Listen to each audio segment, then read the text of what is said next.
Hello everybody, Lonna Lamb here. Today we're going to be painting this beautiful pineapple smoothie, and you can find a full packet for this design on my website lonnalamb.com. So let's grab our paints and supplies and let's get painting.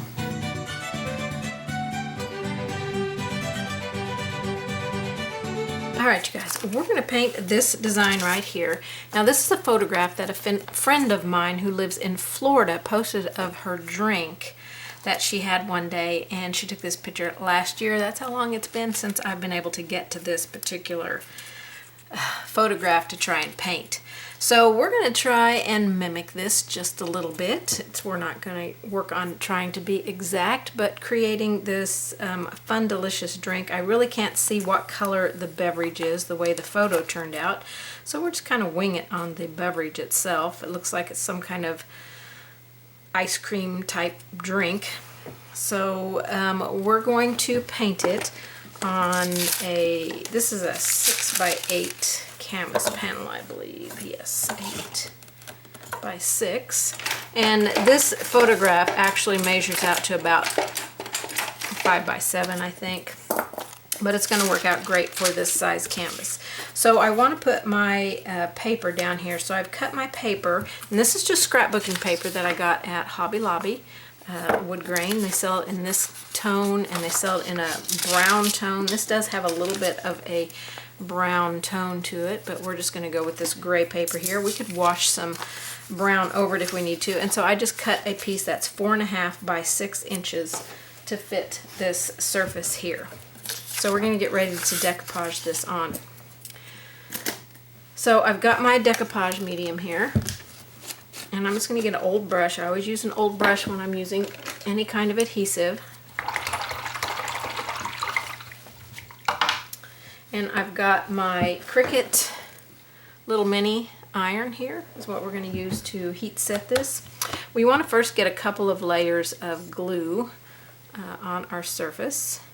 And I might have to draw me a line here about 4.25 of an inch, so I don't go past 4.25 is right here. I'll make my line just slightly below that so I don't have to worry about covering up a line. So I know my mark is right there where I want to take my adhesive to. And so we're going to apply 2 layers of adhesive on here, and I'm using Decoupage Napkin by Deco Art.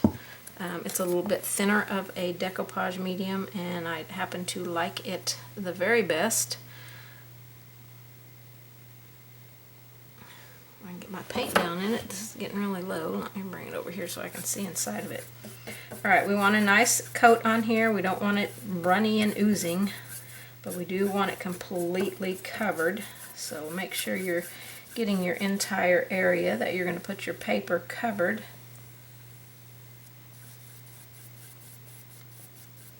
Okay, and then we're going to let this layer dry and apply a second layer of this on here. Alright, I've got 2 coats on this, and I did take it up to that little dot right there and made a line across there. So now we're going to put our paper on here. So I'm going to lay my paper on here, line it up at the bottom of my canvas. Okay. Then we need a piece of parchment paper.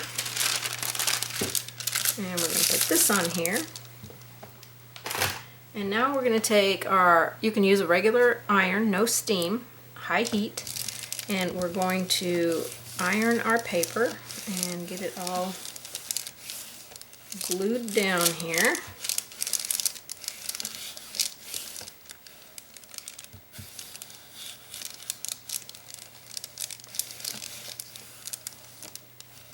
Make sure your edges are nice and good. You want to get it completely adhered to this canvas.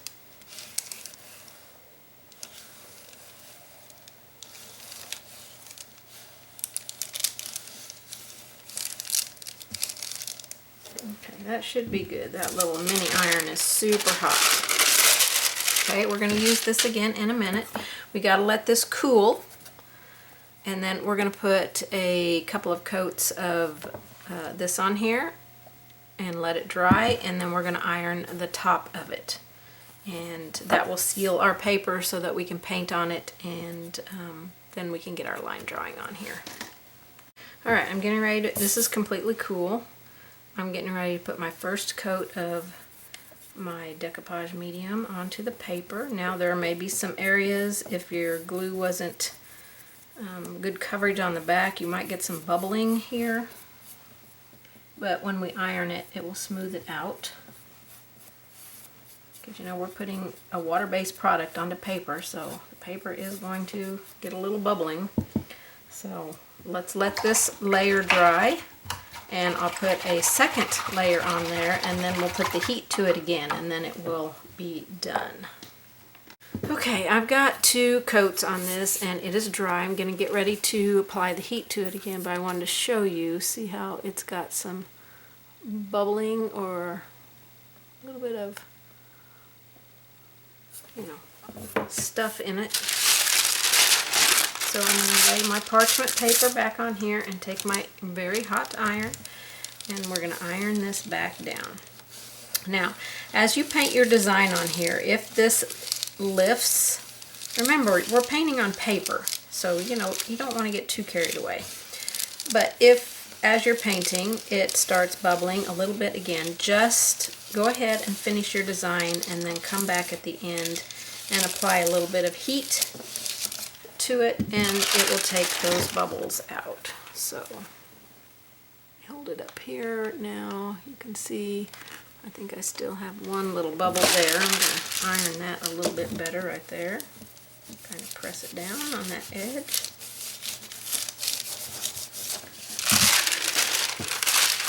And that should get it.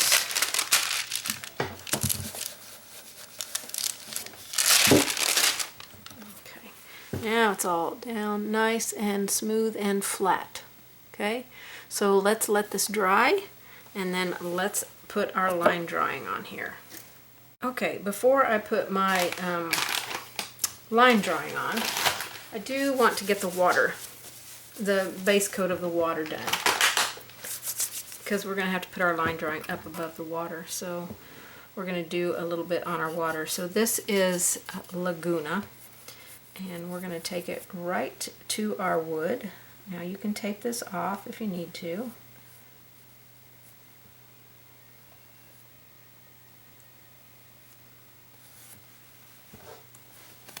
I don't want to get it onto my wood. I do want it to go right to it. Okay, we'll paint this in a couple of times. This is just first layers. Let's get a little bit of peacock teal. And we'll go up here with this color at the top.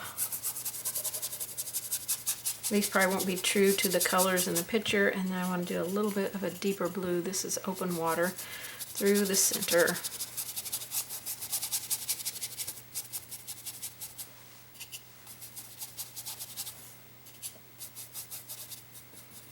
Okay, and we'll come in and do a second layer on here. So we'll get this dry. I'm just going to try and get as much of those brush strokes out of that water as I can. And we're going to start with those values right there. I think that's good.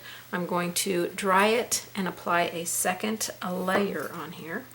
I've got that first layer pretty dry. This little spot right here had a bunch of water in it. So let's go in and put on a second coat. So we're going to go in with our Laguna.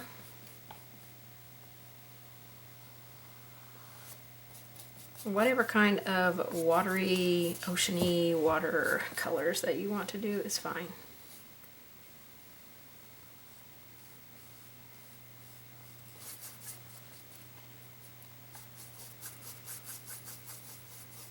Okay, I'm going to wipe off and get this peacock teal color. And put it up here. And I'll wipe my brush off and go into that open water, and I'm going to put it through the middle. Now I'm going to wipe my brush off and go in and blend these paints. We'll kind of give a gradation of color here. I want a little bit more of this Laguna up in here. Okay, so while this is wet, I've got some warm white out here on my palette, and I'm just going to blend a little bit of this into the corner of my brush, and we're going to come in here and create some stuff in the water. I don't know, these are little highlights or something in the photo. I'm not 100% sure. They're not going to come up real strong right now because we are painting on a wet canvas, and we still have that paint in our brush, so it's kind of blending with the paint that's in our brush. We're just kind of establishing stuff here. We'll come in and brighten it when it dries. This is warm white.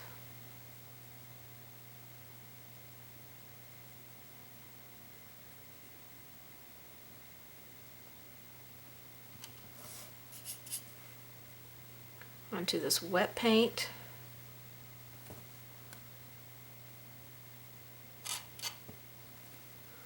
Back up there in the background. And I'm going to leave this down here. It kind of looks like there's a little bit of texturing down in here with some of this, but our drink is going to cover a good portion of it over here. So I can just tap a little bit and move it around. This is not as wet down in here as it was up there. So just softly tap some of that and blend it in. There's a little bit of a brightness in the photo right through here and through here. There's some other bright spots out in here, but we're not going to. It's got a little green tint to it as well, but I didn't want to put that green tint in here. I liked it better without the green tint, so we're just going to kind of do it like that. Alright, I'm going to go back into my warm white and maybe hit a couple of these. The paint's still wet up here, so I'm just going to add a little bit more.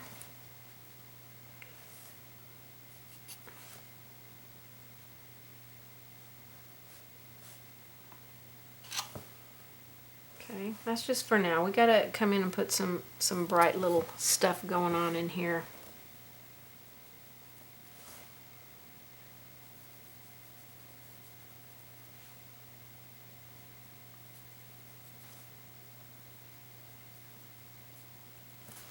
Okay, we'll just start with it right there. Okay, those three colors back in our background. This one at the top is a little bit more dark than this color, although on the camera shot they look very similar. This one is more of a greenish blue, and this one's more of a bluish green, I guess. They are different in the bottle, you can see. They have the similar tones, but this one is darker. Okay, let's get this dry and now get our line drawing on. Alright, I'm going to transfer on my line drawing.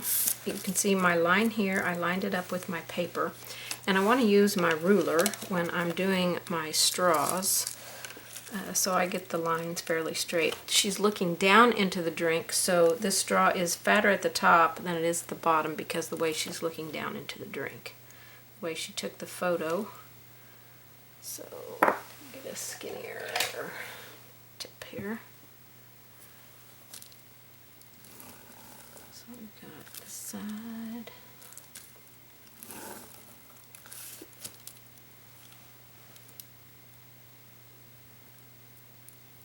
We can just barely see that open. And then this one has stripes. I'm going to go ahead and put them on, but we're going to paint the straw in with white, so we may cover the lines, but the stripes go up and down, which I thought was a very unique for the straw. And so this one is similar. It's fatter at the top than it is at the bottom.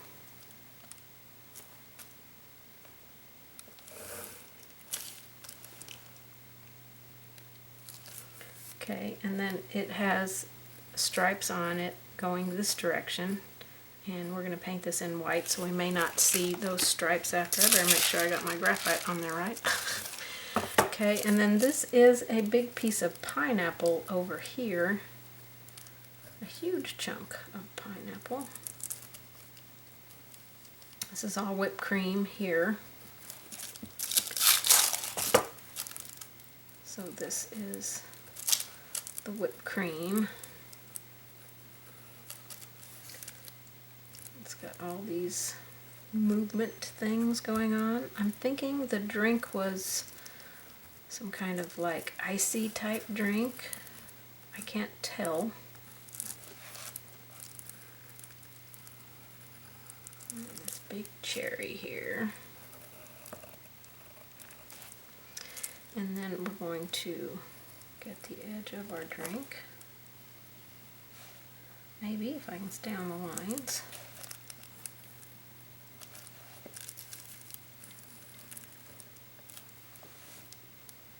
Actually, this one here is the edge of the drink up here on top. That's part of the lines that are coming down. And of course the drink goes like this, the cup goes like that because of the angle.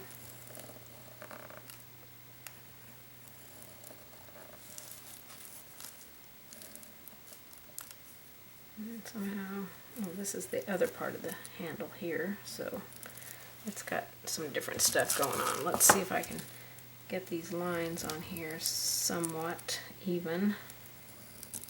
I didn't trace them very even, doesn't look like. I think I already did that one.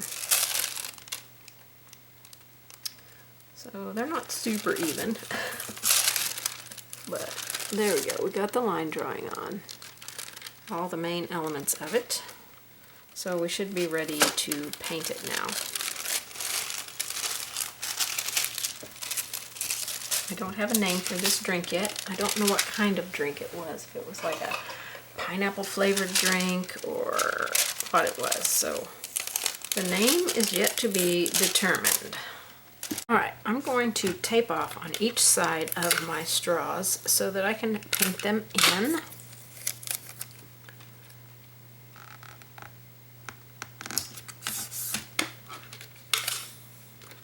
I'm going to go right up to the line.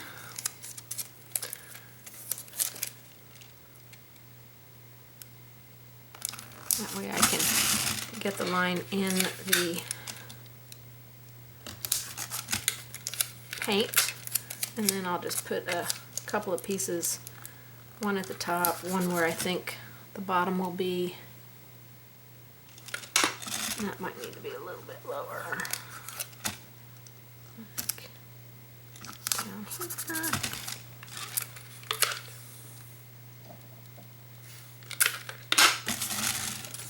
Alright, this is just Scotch tape, so it'll come off of our project very easily.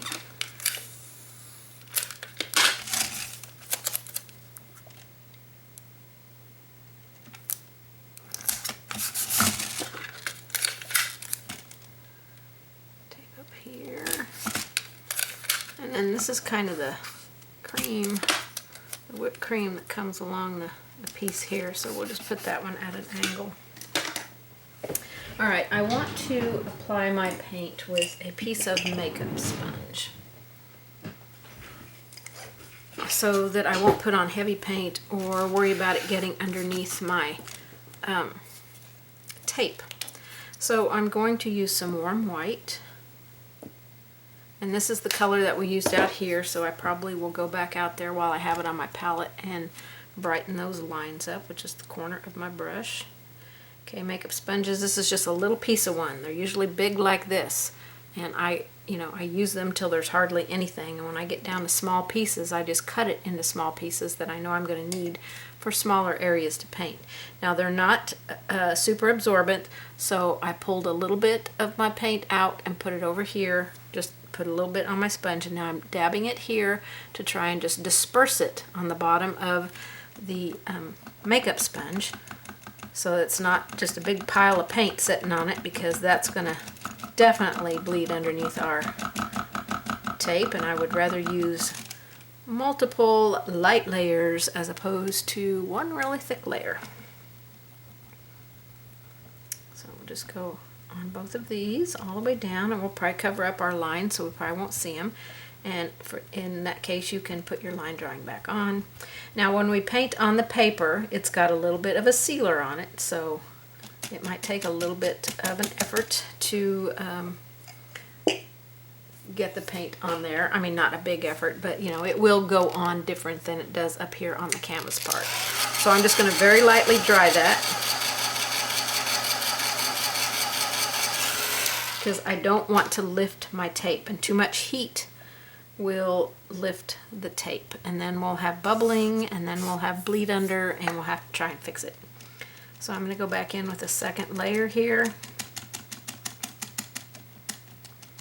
Small amount of paint on my makeup sponge, tapped onto my palette to disperse it evenly on the sponge.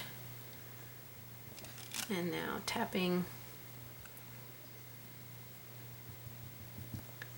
When I go get more out of my pile of paint, I get a small amount and just kind of pull it out from the pile of paint there. Okay, I want to do one more light layer. A very light drying.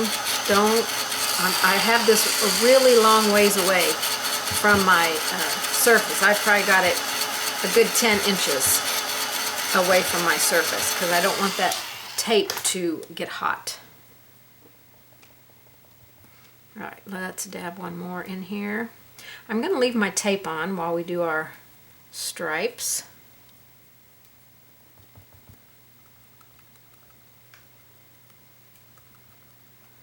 All right, that looks pretty good. 3 very light coats on there.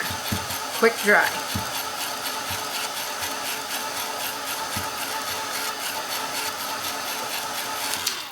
Now I cannot see that they're not completely dry, so they'll dry while I talk to you. I cannot see my stripe lines on here since I've painted it over with that warm white. So I may put my line drying back on because I really want this one to look how it's supposed to look. So we definitely have to make sure this is completely dry. So I am going to give it a minute to dry so that we can tape this back on. And you know, you can have your drink go in this direction too if you want to. It doesn't have to go the same direction that I'm doing it. I'm just doing it the same direction as the photo that she posted. So I think it'll be fine. All right, I'm pretty dry. So because I want this straw to be like it was on the photo, I'm going to put my line drawing back on here.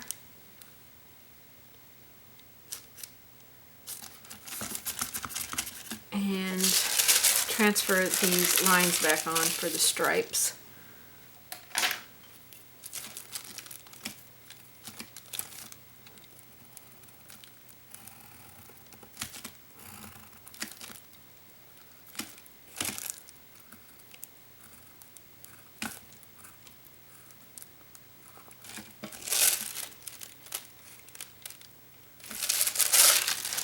Okay. And those transferred on very nicely. So now we're going to paint in our stripes with, let's see, I want my straw to be a different color than my cherry. So I think we're going to paint them in with Santa Red. So we'll put that out. Let me graphite paper up. And now my sponge I will lay on its side, and I will cut this end off with some scissors when it dries, and I'll still have a small piece that I can use in another small area if I need it. Okay, so I want a small round brush for this.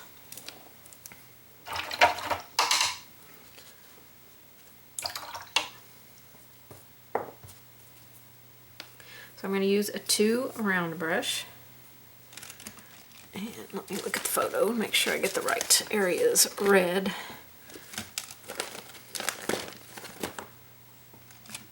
So this is the red area here.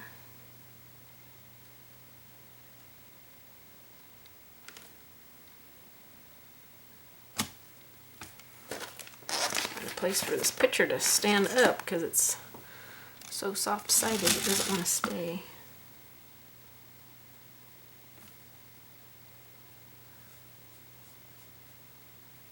Okay, don't get your paint too thick against your tape areas.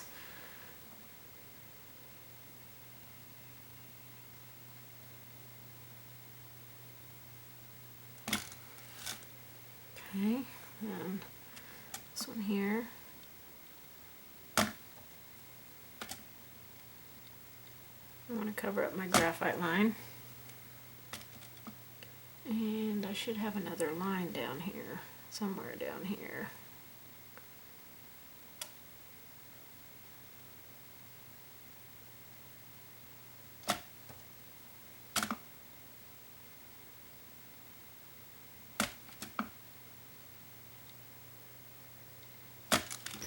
Alright, let's go over here and do this one.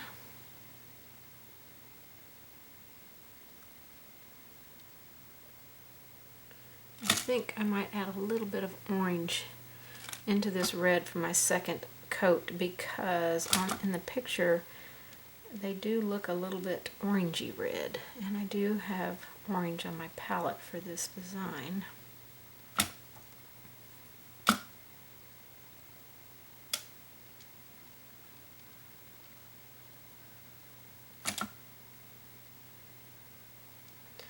Okay, and then this one goes down to where the whip comes to. So let me put some of that orange on my palette. This is cadmium orange. And I'm going to take some of it and mix it into my brush with the red that's in it already. I don't know that it's going to lighten or turn too orange on here. I'm going to have to paint the top of that straw back in. So this is going to be more of an orangey red here.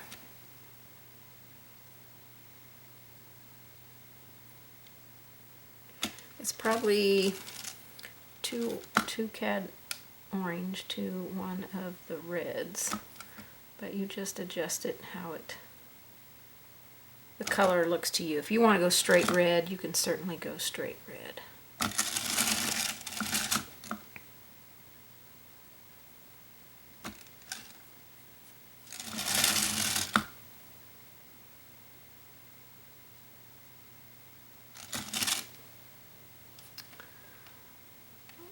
I think I have them painted all right. So let's try and remove our tape now. Generally I fold one piece over so I can have a starting point.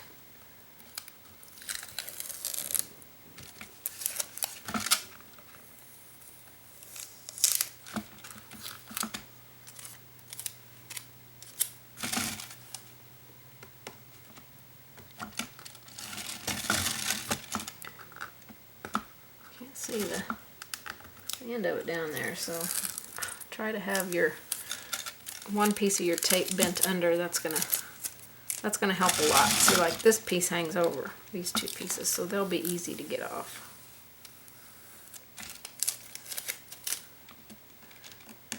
So if your tape doesn't go all the way off your edge, put a little fold in it. Okay, this looks pretty good. Got some little rough edges where it did get underneath, so I'm going to grab my Laguna and my open water, which is in the middle part. I think that's the only two colors that kind of goes through.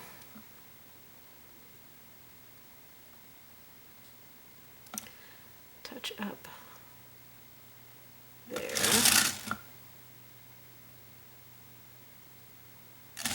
Now you can put your tape back on when you get ready to do your edges.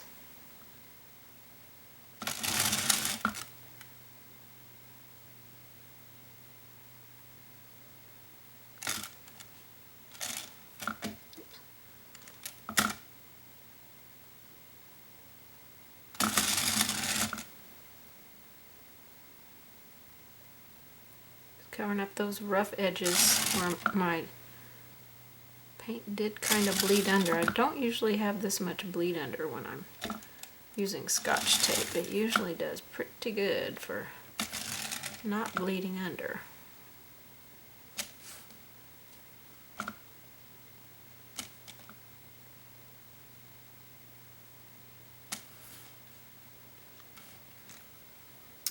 that looks better.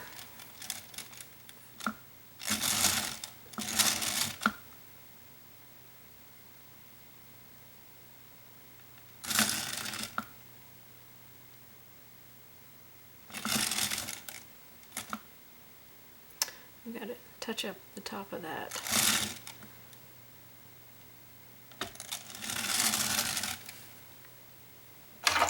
Okay, so let me take my warm white and touch up here where it got a little farther up than what I wanted.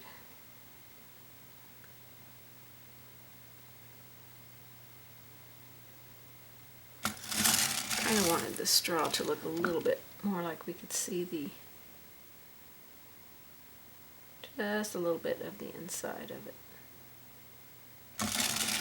So a little bit of a rounded opening there. All right, that looks pretty good. I probably will tape that off when I go and finish that out, but let's get some base colors on some stuff. So our pineapple, we're gonna undercoat it with some baby duck on the fleshy part of the pineapple. And her photo, I feel like it had some, I'm not sure if she used a filter on it or not, because that is one of the smoothest pineapples I've ever seen. But we're going to go with how it's painted and or how the picture looks. We can put a few little light areas in it, but we're going to start out with this baby duck, and we're going over paper. Most of it. Some of it's over the canvas part up here. So we could just make our edge of our pineapple there a little bit wider so we don't have to deal with that.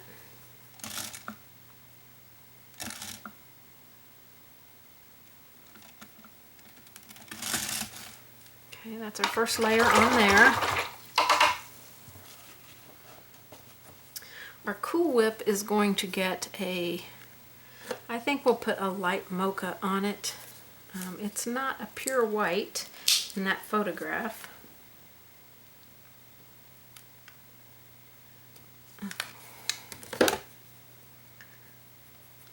So let me find all my Cool Whip parts here. We're just getting base coats in. We're not worrying about shapes and definitions and all that stuff. So the Cool Whip is all around this cherry.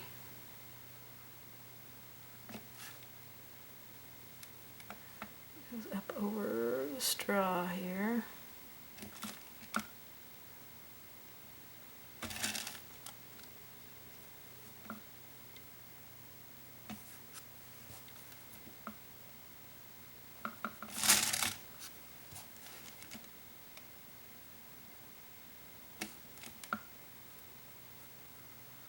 We'll just go around the cherry. We'll just come in and put our stem back in. It's going to be way too hard to go around that stem.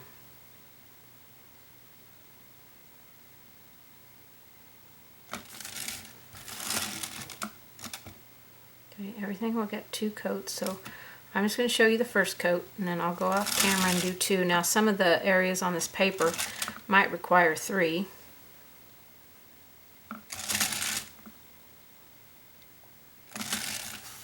Okay. Let's see, the edge of our pineapple, I'm still going to use that baby duck, I think, as our initial base for it.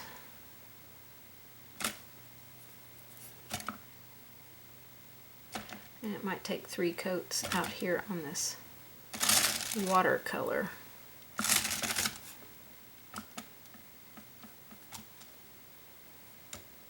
And this is just our underpainting color here, so it'll help us get to a little bit of more of an opaque.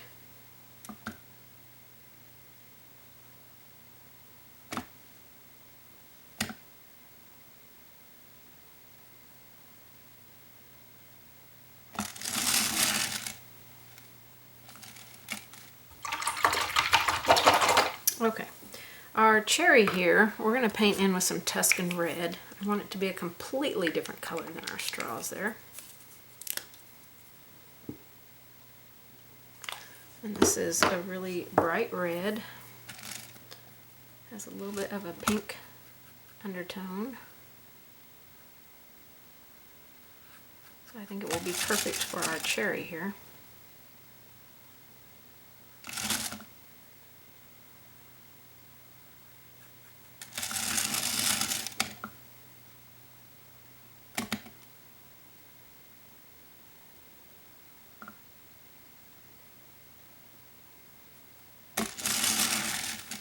Okay. Alright, so the liquid in the drink, it looks almost pure white. I don't know that I want it to be pure white.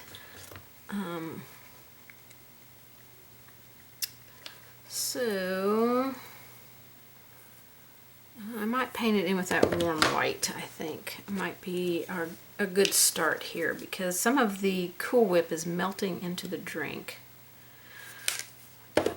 With a pineapple and a cherry in it. I'm thinking it's like a pina colada flavor. I don't know. I don't know that much about these kind of drinks. So we're going to go ahead and paint it in with some warm white.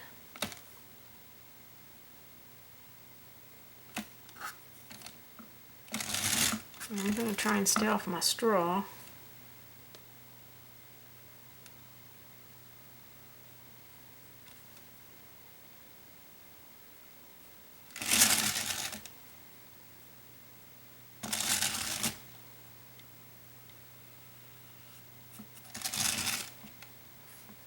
Cool White.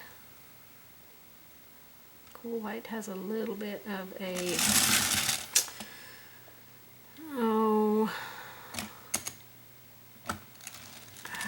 I don't, almost like a gray tint to it, or I don't know. I always used to think it had like a yellow tone to it, but I think it has more of a gray undertone.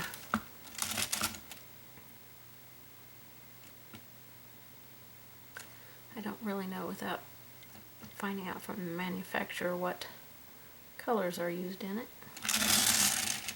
Okay, so there is the liquid in our drink started. Okay, the rest of the cup I'm going to paint in with Cool White. I'm not even going to worry about these lines here. We're going to take care of those when we do finishing stuff. So just for base coat purposes, I'm just going to base coat the entire cup in Cool White. Now Cool White has a little bit of a blue undertone to it, and we will definitely add more of that blue undertone to it.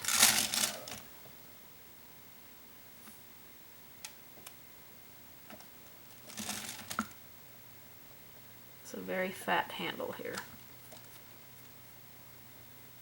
Well, the angle that it's taken, it looks super fat.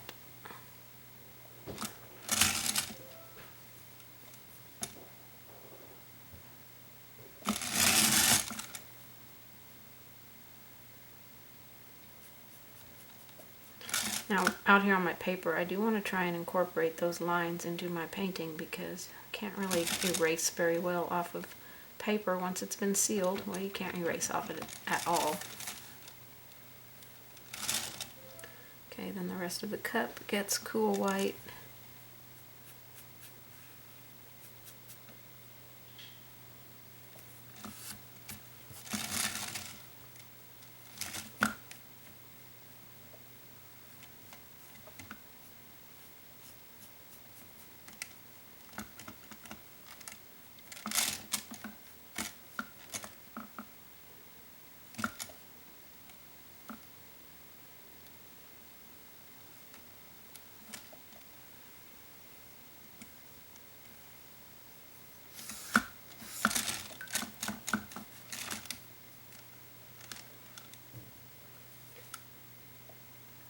Probably won't be able to tell too much of the difference up here between Cool White and Warm White until details are painted in, but or even second coats are put on.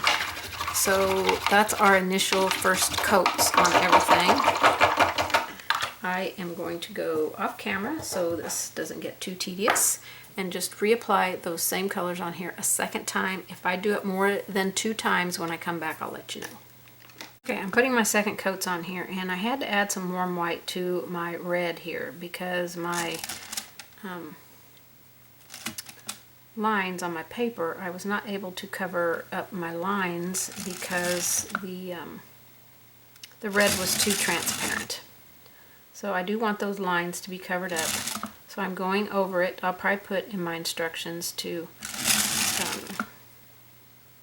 paint it in with a mix of warm white and the red, and then you'll do 2 coats of that, and then you'll apply 2 coats of just the red on top.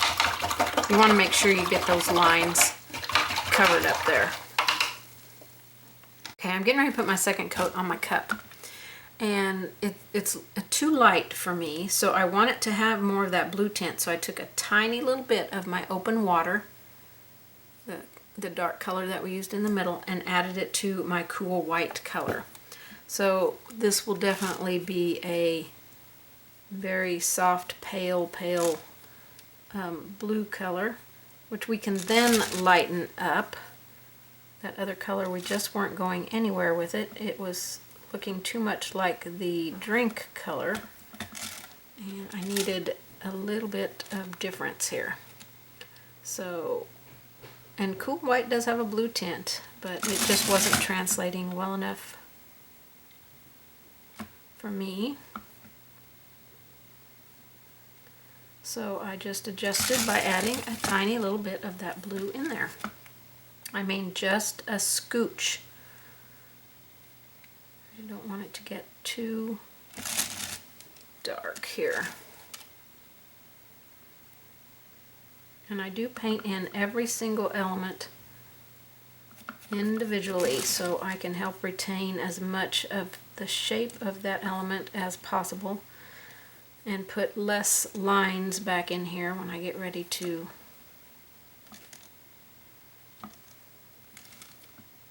start adding details. I don't want to have to put lines back in here.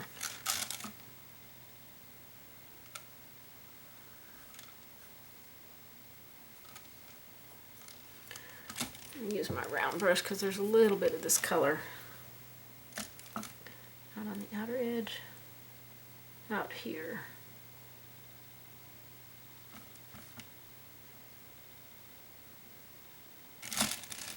Okay, so you can see a little bit more of that difference in color right there.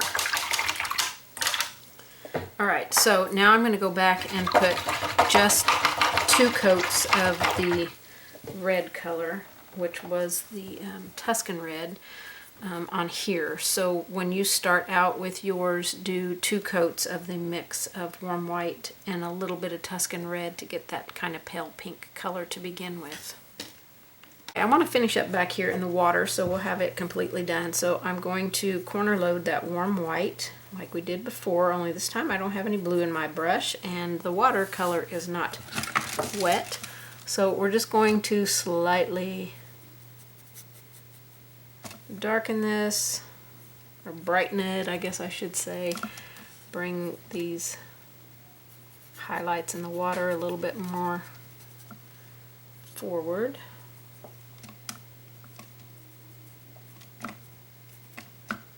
I'm just kind of laying my brush flat and skimming it on here.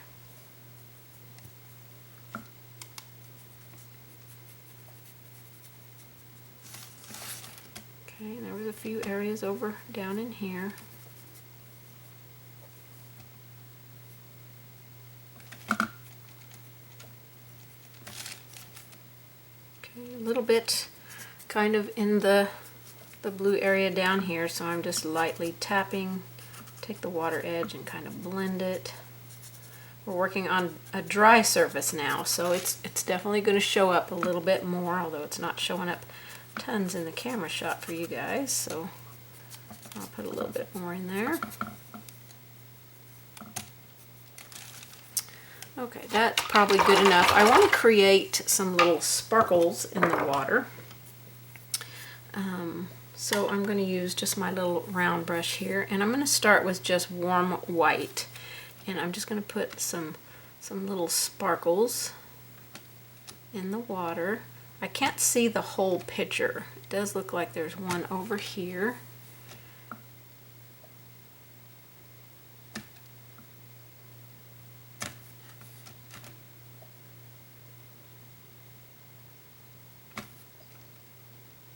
Okay, I'm going to make some of this area a little bit of some sparkly stuff. Okay, it's all mostly going to be over here. So that was just with warm white. I'm going to let it dry and go back and repeat with the warm white just in case I didn't get all of my area covered up back there, my blue. So let me dry that real quick. And then we're going to put some bright white on top of it to make it really stand on top.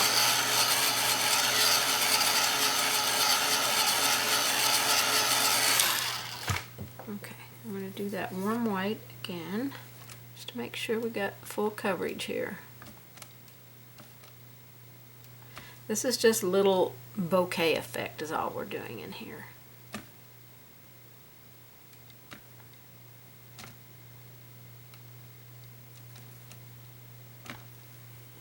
Alright, so now I'm going to dry that.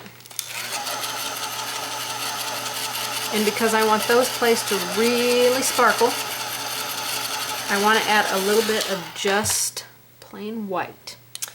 Now I may change a color on our palette listing. So we started out with cool white. This is cool white. It has a tiny little bit of blue tint into it, and this is white white. But since I had to add some blue to my cool white to get it more blue, I'm just going to start out with plain white and take this one completely out of the list of paints, and it won't even be in the packet, so you won't have to worry about it. But in my instructions here on this video, I do say cool white, so I am actually going to start with just white and add that little bit of blue. Okay, this is white, just plain white, and this will help these to pop a little bit more. You don't have to fill the whole thing. You can just be like right in the center or on the edge of a little highlight there. Okay, you can even put sparkle lines coming off of that, but that's not the way the picture is. So we're going to try and keep it true to the picture. Okay, we want to add some of our lines back in here, but I don't really want to do it with my graphite paper, although you can. You can put your line drawing back on here and add your lines. I'm not going to add this stem line in here until we get all of our whipped cream in here painted up. But I do need some lines for on my pineapple and on my Cool Whip here. I can still see the lines that I need to paint black here, so I'm good with that. So let me grab a couple of watercolor pencils. Okay, I've got a brown, which I'm going to use very lightly in my Cool Whip area.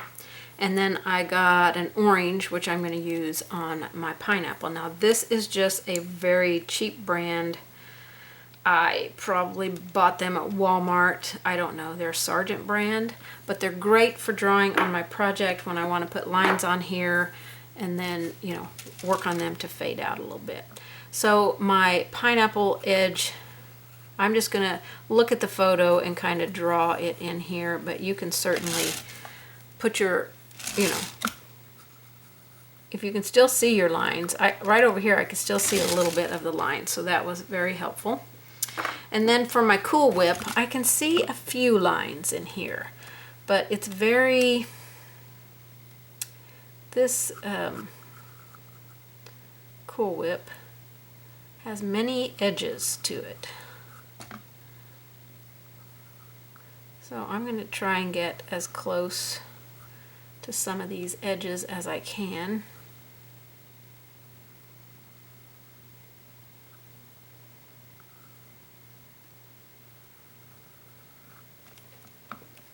And see if I can create it like it similarly to what it looks like on here.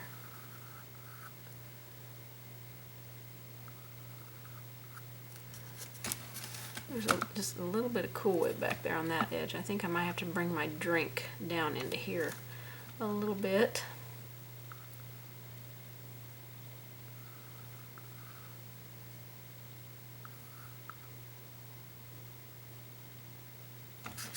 I really can't tell what's here, so I'm just going to create a line.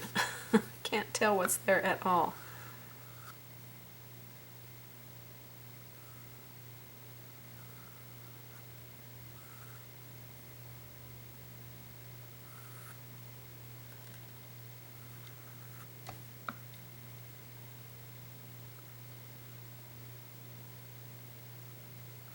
Okay, that's a sharp edge there.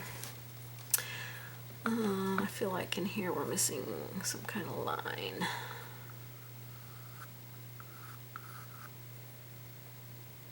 Maybe right through there. Okay, and then I'm missing a line up here. I feel like that needs to go there. A little bit more of a wider turn there. I don't know. We're going to go with that just because I'm not 100% sure. I just needed to get my lines back on here so that we could get started. I think what I'm going to do is finish out the straws first, so then we can work on everything else. Okay, so for our straws, I'm going to see how this mix is going to go. I'm going to use our initial red color, which was Santa Red, and a little bit, I don't want that much paint on my brush.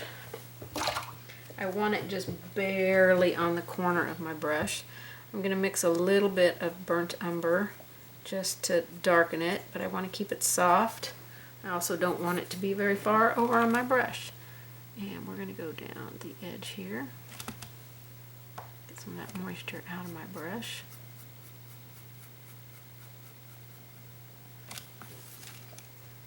This is going to be the softest, almost subtlest thing here.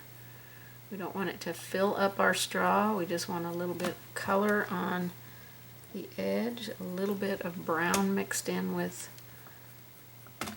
that red.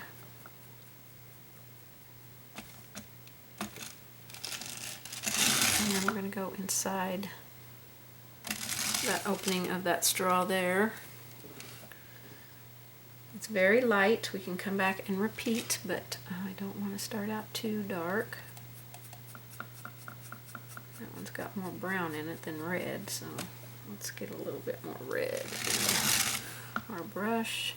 Very small amount of paint here, but I do have a little bit of moisture in my brush so that I can keep it soft.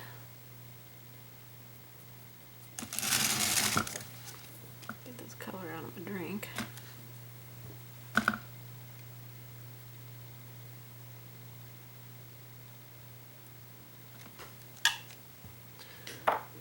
Come off. I'm going to try my eraser, but I have to be careful because, you know, I'm erasing on paper. You have to be very careful. Okay, the straws aren't really going to require a whole lot. To me, that's enough, but I do need to cover up this edge here where it's next to the water. I don't want to see that white. I also don't want it to be that dark. So let me get it out of the water, because I did get it in the water. And then try to blend that just a little bit so it's not quite so dark. Okay, and the highlights on these are going to be simple, simple, simple highlights. Okay? On this straw, it comes down this edge here. We're going to use straight white with a detail liner. Let me dry that so I don't blend that red in with my white. Okay, right along this edge.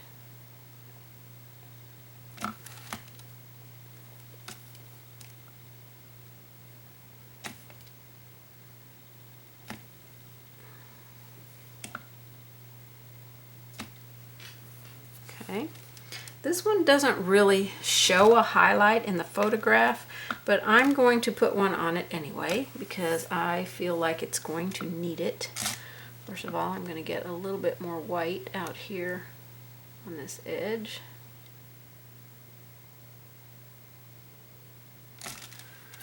Okay, and then we're going to put some white coming close to, you know, on the left. Left of center, let's put it that way.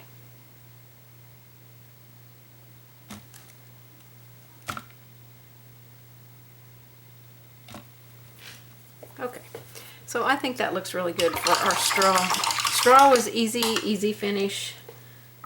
Didn't require a whole lot, because in the photograph it doesn't look like it has a whole lot going on with it. So that one was super easy. All right, just like that, we have the water. The straws are done. We're going to work on the pineapple. Now the pineapple needs to be a much brighter yellow than it is. So we're going to put a couple of coats of bright yellow on it and let it dry.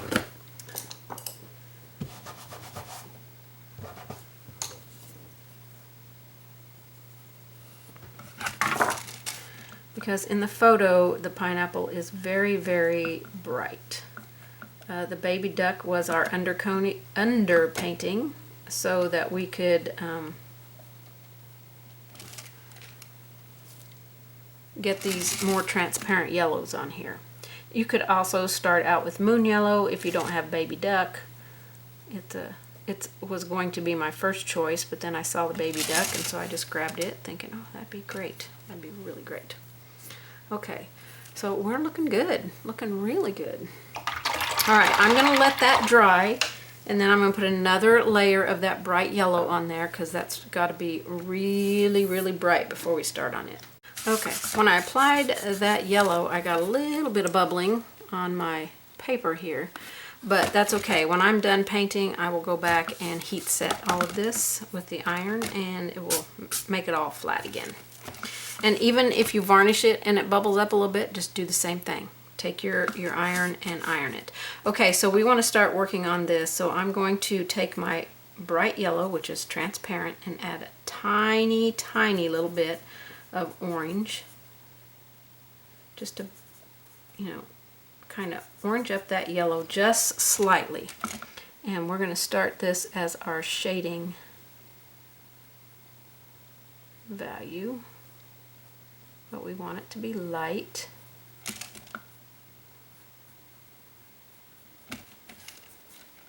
Just a scooch of that orange, that cadmium orange.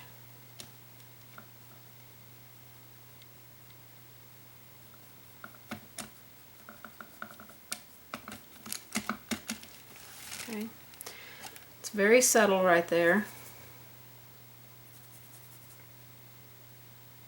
Okay, I'm going to pick up more orange in my brush. I still have that yellow in there. And we're going to go up here on the outer edge. Now the outer edge has lots of different colors on it and different places, and so we're just going to move around our edge of our pineapple here, and almost in the picture looks like the edge of the pineapple goes on down here a little bit, like I missed painting some in.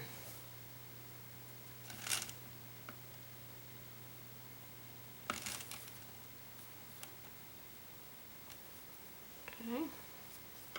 I'm going to wipe my brush off and go into some burnt umber. I'm going to mix a little bit of that orange with the burnt umber because I don't want it to be straight dark burnt umber. And we're going to tap some of this in here onto our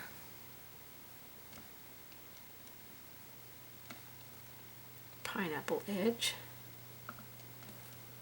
So we've got some brown and some orange in there a little bit. Okay.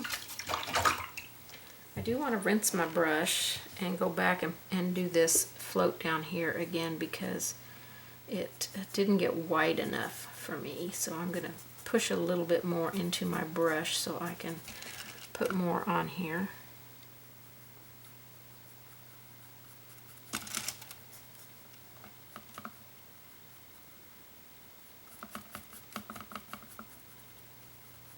I've got those little bubbly areas. I might have to iron them down real quick because they're going to cause some issues here. Okay, that looks pretty good for our beginning. Let's let that dry. Okay, I want to put a little tiny bit of that bright yellow with a tiny little bit of orange in there, mostly yellow. I just want to tap some of this into our pineapple here, and we're going to start creating some interesting parts in our pineapple. Okay, I'm going to rinse my brush and then get the bright yellow and white. Let's do 2 white and 1 bright yellow. And we're going to tap this in, just kind of messily within our pineapple. Pineapples are kind of textured. In this photo, this pineapple does not look very textured. So we're just going to sort of create some textured illusion. We're going to put some of this on the edge out here with our other colors and get a little bit of lightness going on there. I want to go back to that orangey color. I still have some white in my brush here. Maybe smooth some of these areas out just a little bit. Let's dry that because I can't really see my white and yellow mix down here in the pineapple too much, and I want to see it a little bit more. So that was titanium white and bright yellow, and I did 2 white and 1 yellow, and just dab some in and then tap it around, make it messy, and you're just dabbing and sort of blending with the wet edge of the brush so we can get a little bit of texture in the pineapple. I want to repeat the yellow and orange mix. So that's just a little bit of orange with our yellow. And this is kind of also our shading color, so we can go in here and deepen that. Okay, so up in here on the edge, I want to shade a little bit on that edge. So my brush is dirty, so I'm going to grab a teeny tiny little bit of burnt umber and mix it in with that yellow and orange mix that's on my brush. And let me wipe some of that off, and we'll go up here and try to create the inside edge of our pineapple edge.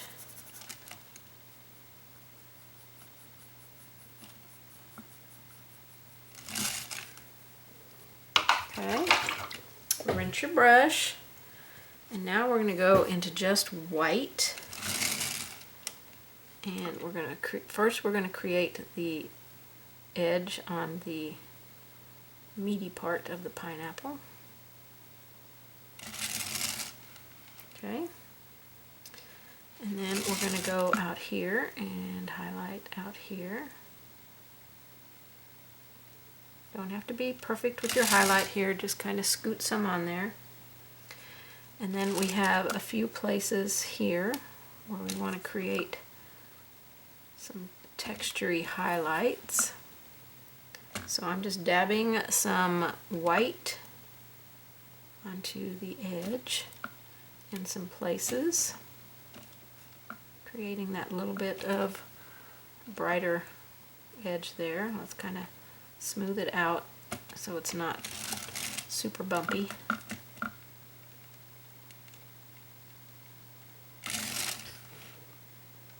Okay, that looks pretty good. I want to get that dry because I want to wash over that outer edge out there with some of that bright yellow. Okay, this orange that I have here, I want to add a little red to it. I'm going to use my red that I put on the cherry. Something a little different. I need a little bit of this kind of reddish orange on the pineapple edge just before we put our final wash of color on here. I'm going to go back in with a little bit of burnt umber on my dirty brush.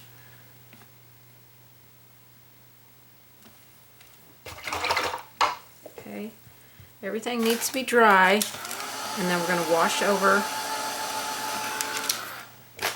with bright yellow. Bright yellow is transparent.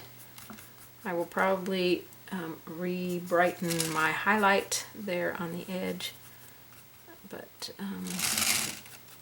we need more yellow in here.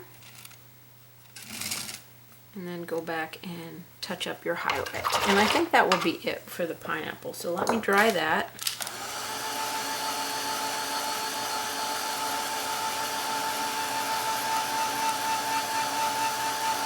Now I'm just going to get that bright white edge on the meaty part and the outside edge there of just white. I really don't want any moisture in my brush to do this. I just want straight paint so I can manipulate it a little bit easier. A little bit there, here, up here.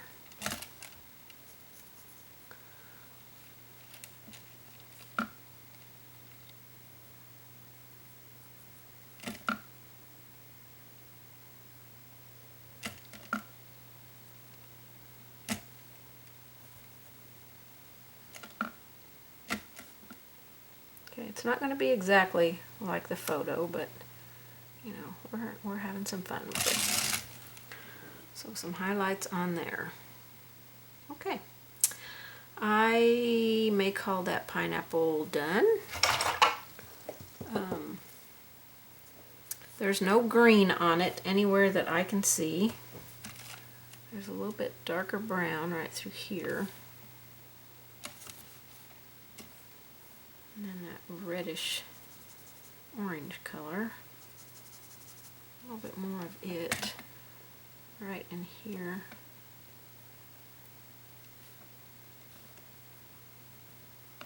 Down in there. And then the orange yellow mix.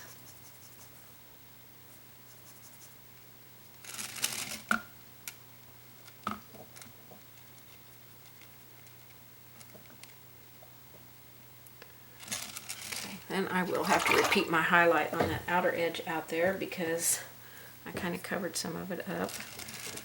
This needs to be really bright along this edge.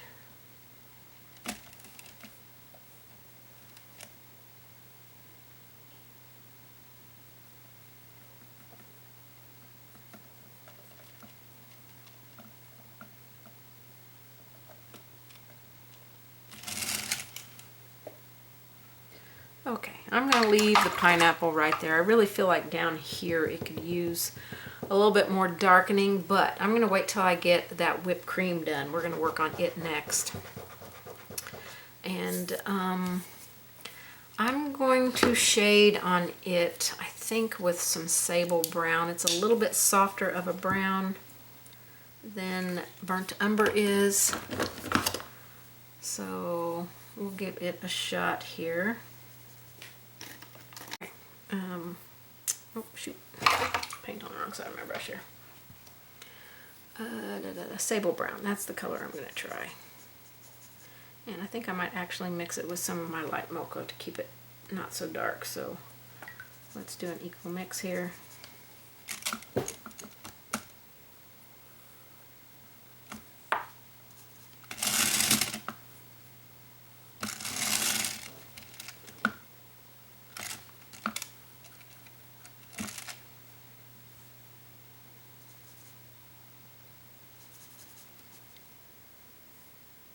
If yours is coming out too dark, do 2 of the light mocha with the 1 sable brown.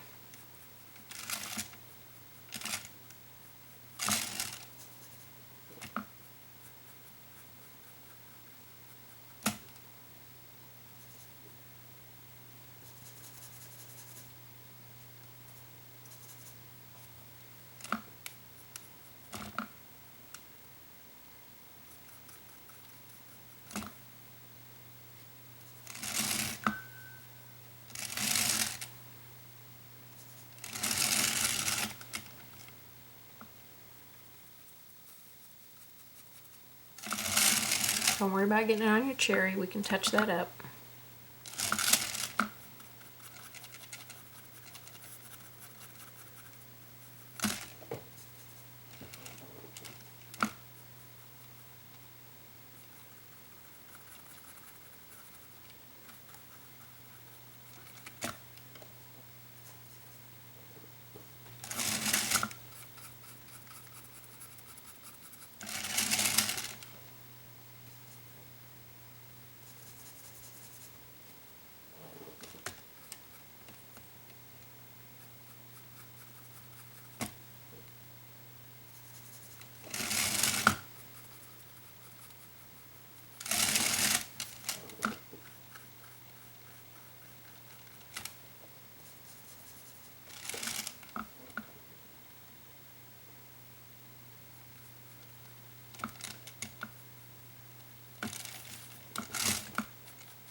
This is all just kind of shadows within our Cool Whip here. I'm still just using that 1-to-1 mix of sable brown and mocha, light mocha.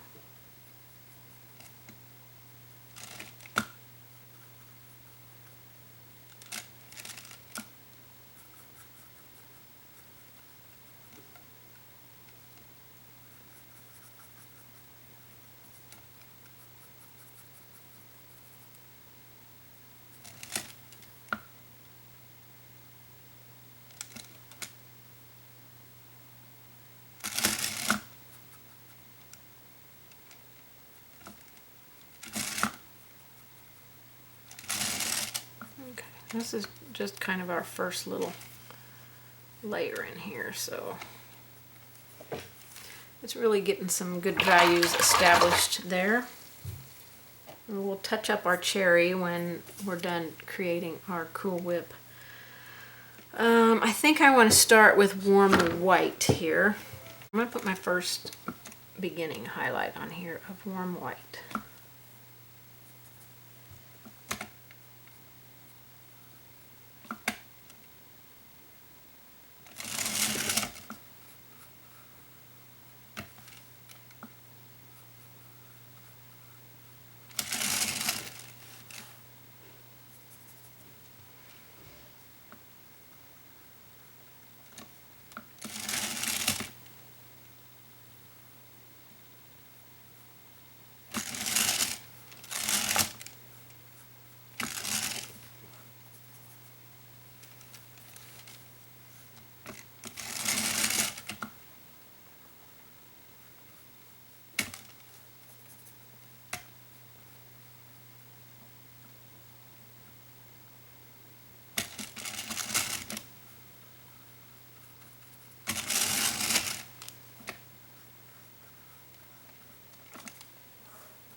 Okay.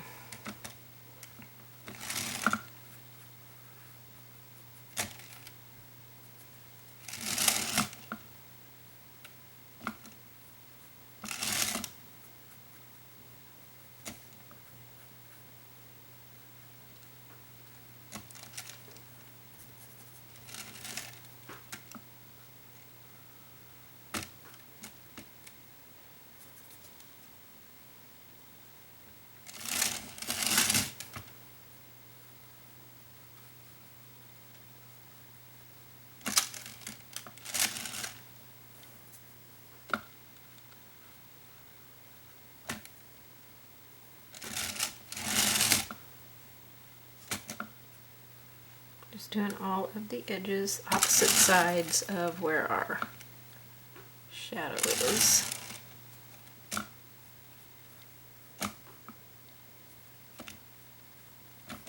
Warm white, it might start blending into our drink here a little bit because it's the same color that we based in our drink with.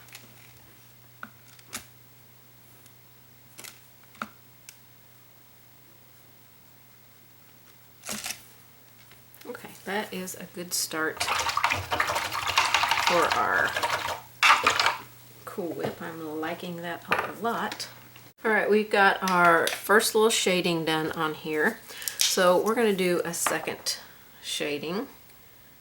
Well, actually, we did our first shading and we did our first highlight, which our first highlight was warm white. Our first shading was a mix of light mocha and sable brown.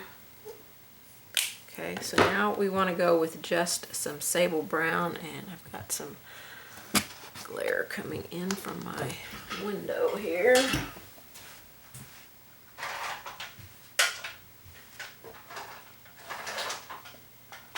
Okay, that's better. So I'm going to take my sable brown and I've got a little bit of water in my brush, and I'm going to work that into just the corner of my brush to get it a nice soft blended onto my brush with my water. Light brown. You see, you can barely see it on my palette now because I've used some water and lightened it. So I want to just create a few darker edges or darker shaded areas in here, and I don't want these to get too incredibly dark. So that's why I have mixed the paint really well into my brush with water so that I can get this little bit of darker value in here. That won't make our Cool Whip look dirty. It's just going to make it look more shadowed.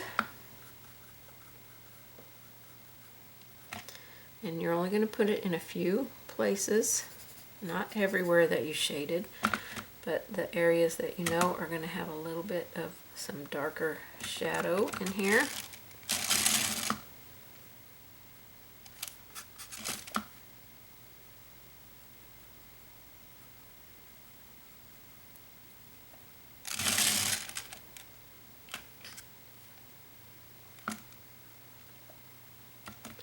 You know, those V's in different areas that I'm always pointing out are going to be a little bit darker. So it's giving it that additional depth in here that we need just by tucking it in here and there.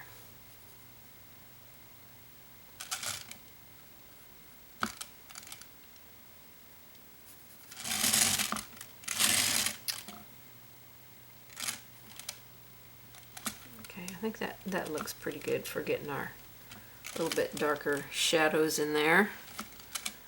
I want it to be darker around the cherry here.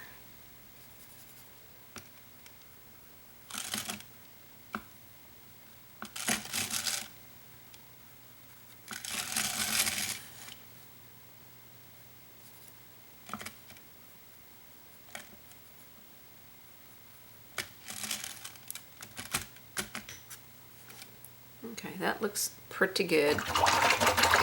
Let's add our bright highlight on here, which is going to be white. I'm going to a little bit smaller of an angle brush, so hopefully I don't really want to have a ton of moisture in here for putting my white on. I just need my brush to just be damp. We're going to brighten our highlight edges.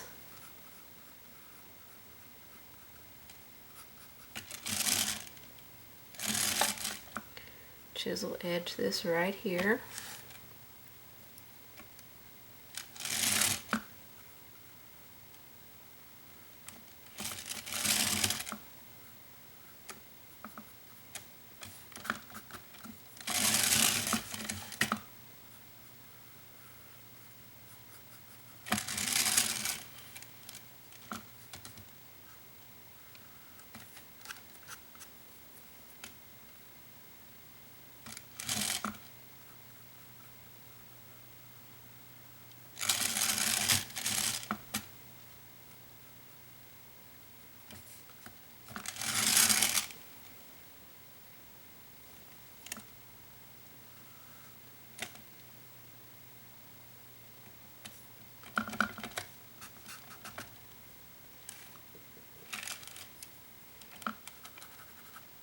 Put a little shading down in this area, I think.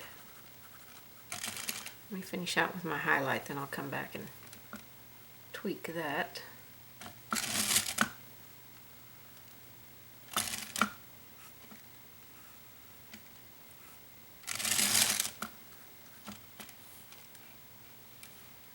Okay, we want those kind of sharp edges on here.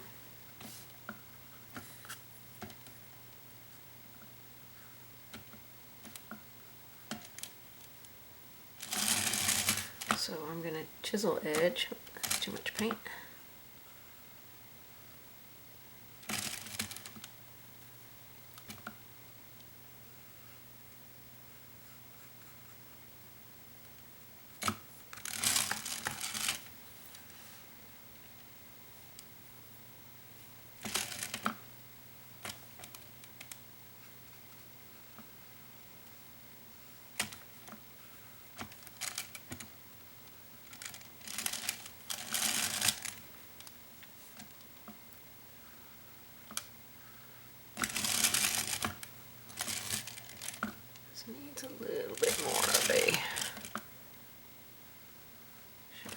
much there.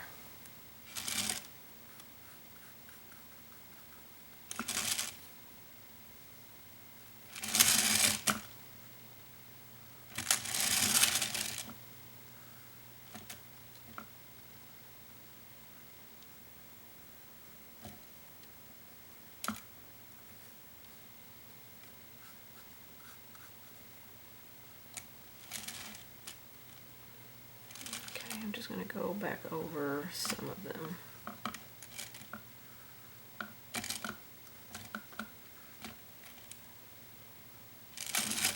And then there's a couple of shadow places that I need to repeat.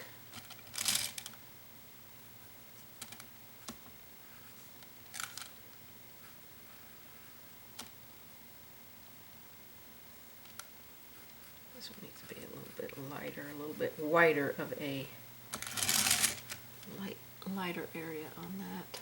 Well, we can't see it very well.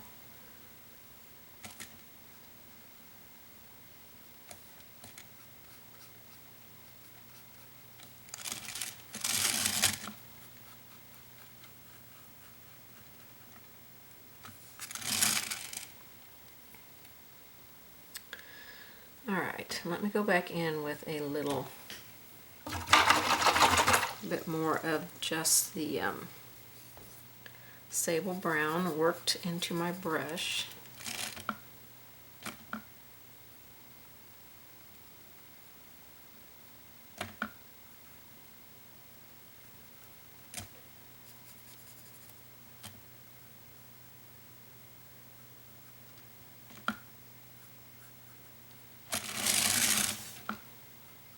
This is very soft, this color. Don't put a lot of paint into your brush, just a little bit.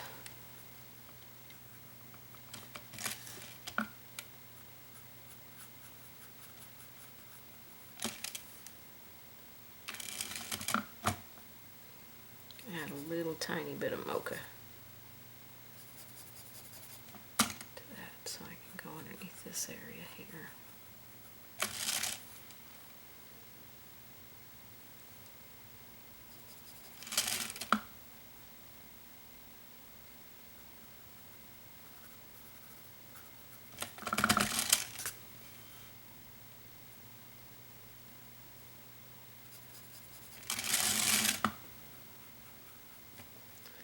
Get a little drop of water.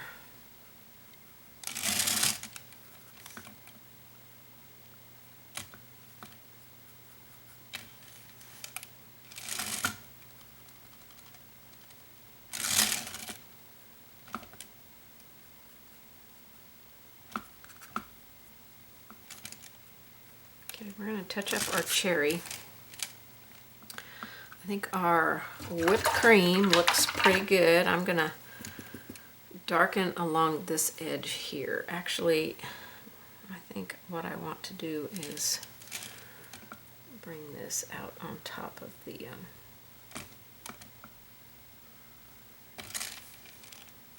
pineapple so it looks a little bit more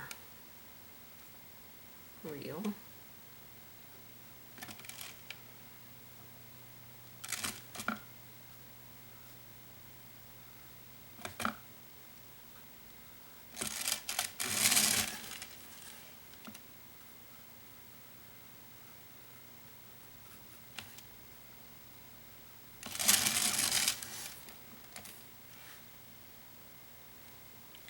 And I think I'll do the same here and get a little bit of a sharper edge here.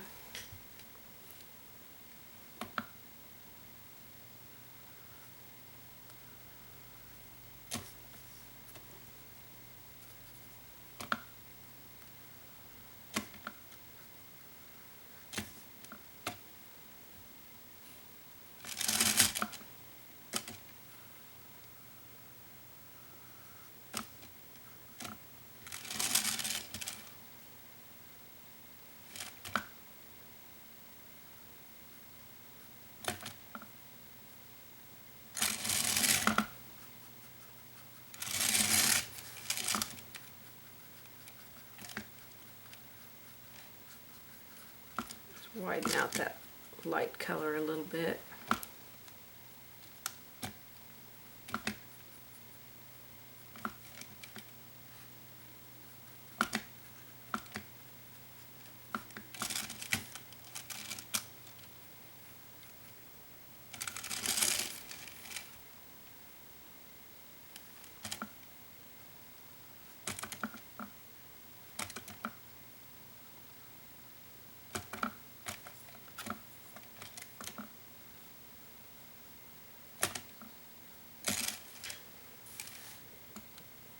Okay, that looks much better. Coming up onto that pineapple slice just a little bit. All right, I'm gonna put a layer of Tuscan red on my cherry so that it can be drying while we finish up on the liquid.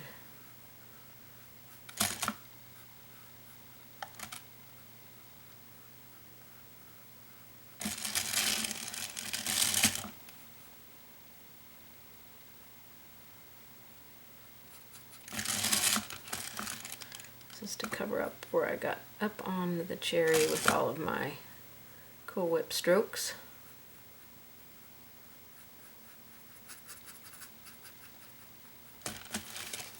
Okay.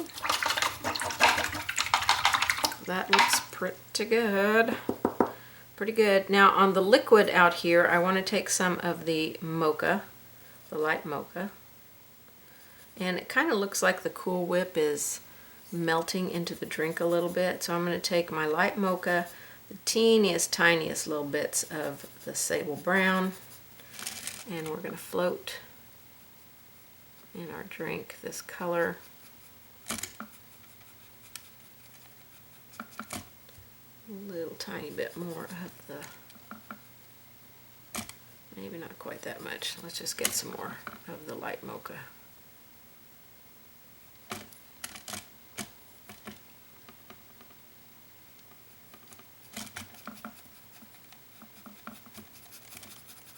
Into the drink where the Cool Whip is melting.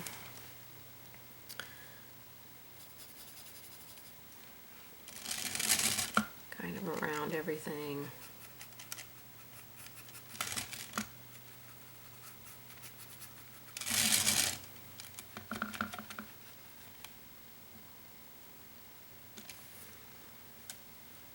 Okay. I'm going to let that dry and probably repeat that light mocha in there. Okay, I'm going to go ahead and draw my stem back down into here. And it's going to come down into here.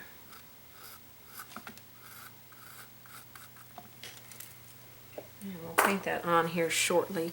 I'm going to continue with this liquid here and get another layer of this light mocha in here.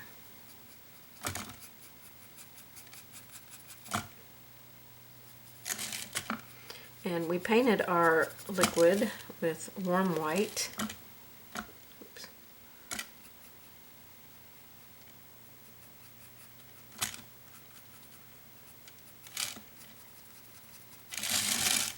Okay, so that is the liquid area. Okay, on the photograph, there is this like little dark area here. I'm sure that's where the lid sets down. I did talk to the girl that posted this picture, and this was a topper that was made for her Stanley Cup. So I thought it was very, very cool. So that area around there, I'm going to get some black. And I'm going to mix a little tiny bit of white with it to make a gray value, but I'm really going to work this into my brush and then try and stay up on the chisel edge here and go around this. I'm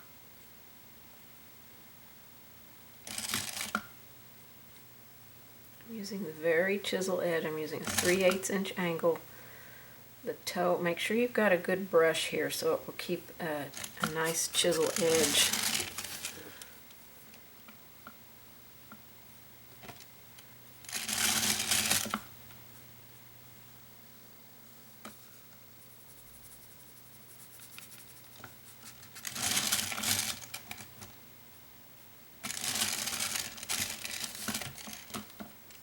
doesn't have to go all the way to the straw either, so I might remove that where it's close to the straw. Very lightly erase.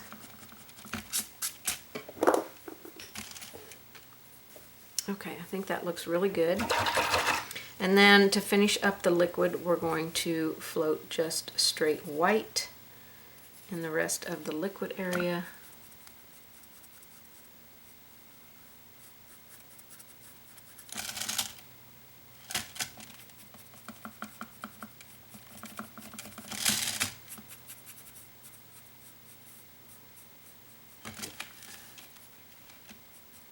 Try to stay out of your area where you floated your light mocha color.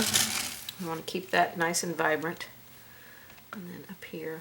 Now we didn't start out with white because white is very, well, this particular white is kind of not opaque.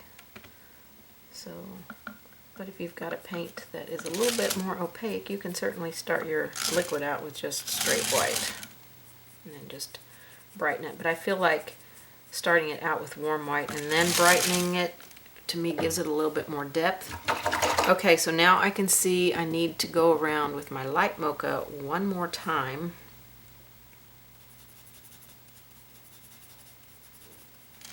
Around here, I'm going to touch up the white on that one.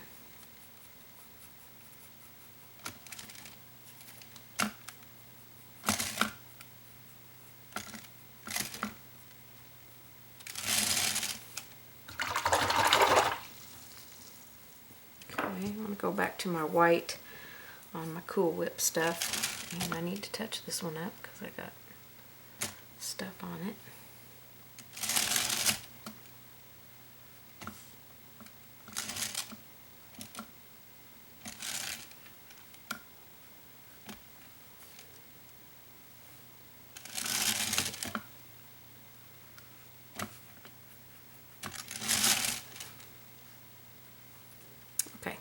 That looks pretty good. All right, now we need to add a little bit more blue around the outer edge here, because to me, I'm pretty sure that's like the plastic part that is the cup that sets down in the cup. So we'll take our open water and we'll just touch that up real quick. So it's blue. I think we used warm white. You can use straight white, it doesn't matter, whichever one. We just want it really, really light.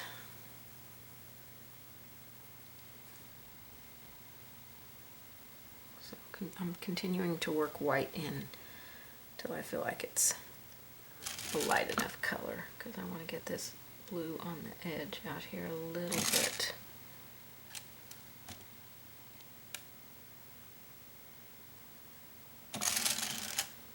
I did need that little bit more blue there.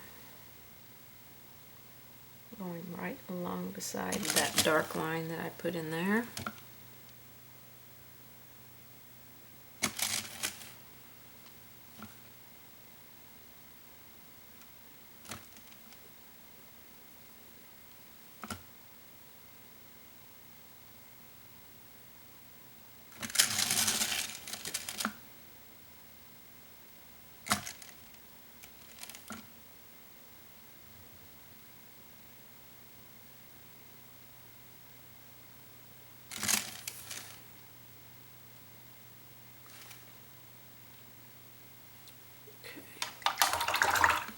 I'm going to have to darken my little line here, one that I made, that light gray.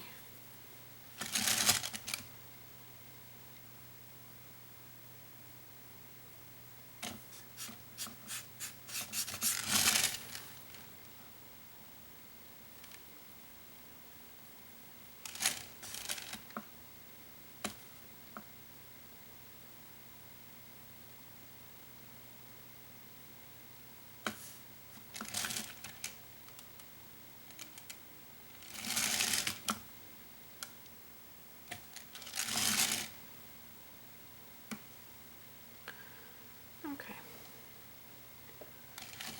That seems pretty good.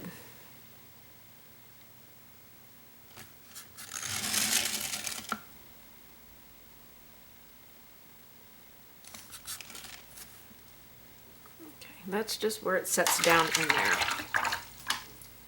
Okay, I think I'm going to do the white one more time on the liquid. And then we'll call the liquid done.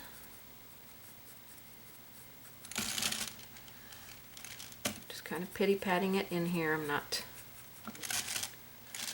being too smooth with it. It can be textured. It's perfectly fine. Definitely going to have to re-iron my paper here. I've got a lot of water in my brush here, so it's wanting to raise that just a little bit. Okay, that looks super, super good. All right, I took a little bit of white and kind of lightened that there because in the photograph it's more light right through here. And then it's a little bit kind of broken up through here. So we'll lighten that and thin it. This is actually the darkest area, so we're going to keep it the darkest area. Okay, let's work on the cherry. So for the cherry, we're going to take our red and a little bit of black. This is going to make a very deep burgundy color. And we're going to, first I'm going to remove a little bit off my brush. We're going to put some, I'm going to try and keep it true to the photograph, but this is not normally how a cherry would look, but it's only dark, like right over here on this area over here. We do have to have some darkness up here where the stem goes though, because it's just a plastic cherry that is on here, I'm sure. This should be a pretty easy paint here because it's not got a lot to it. I'm going to dry that so I can repeat that. I need that section right there to be super dark.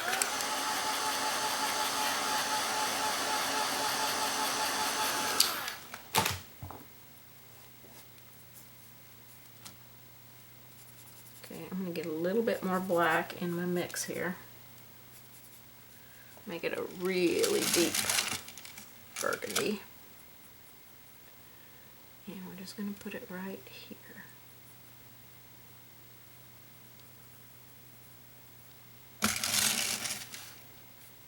Okay.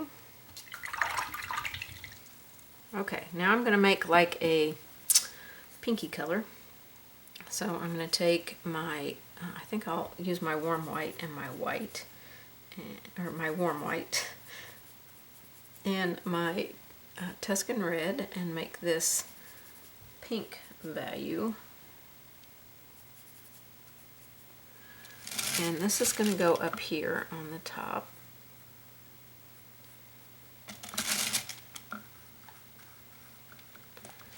Some more pink up here.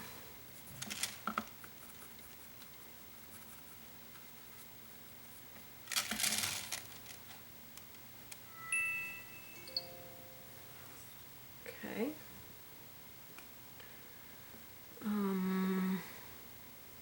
Might make that just a tiny bit lighter.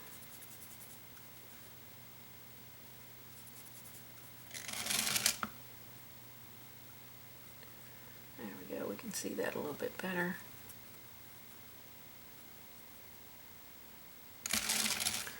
There on that top edge there.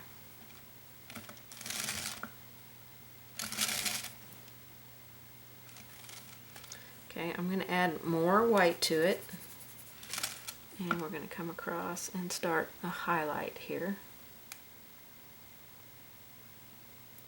This is that pink color. Pink mix, I guess.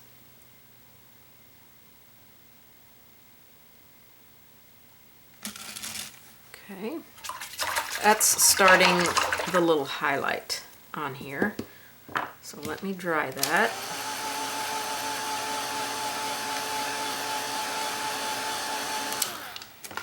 It's looking pretty good. All right, let's take some white paint.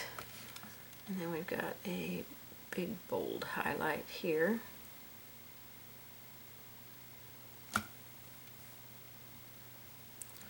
couple little dots here. Some highlight here.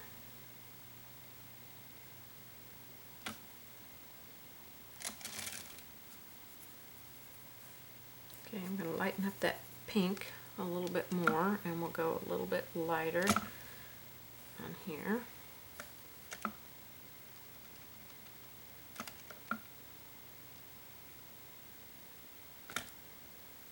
Go back into just the white and see if I can make some little dots around this up here. Looks like it's got a little bit of some light there, and a little bit of some light coming here.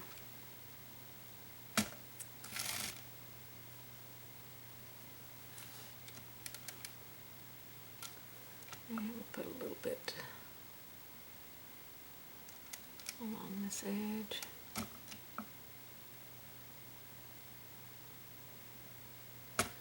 Alright, and then on this pink area, I want to put just a little bit of white.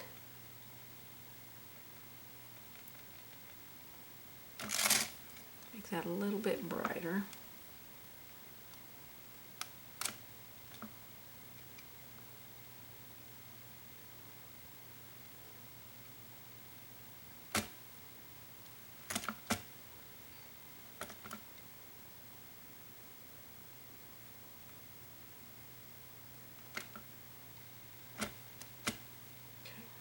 Brighten this one up.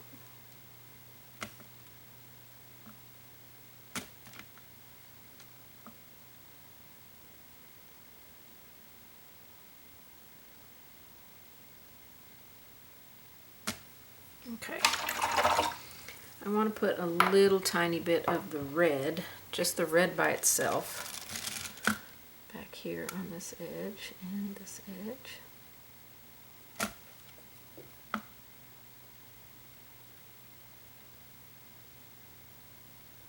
Blend it out a little bit. I do want to stay off my Cool Whip because I don't want to have to touch up my Cool Whip here.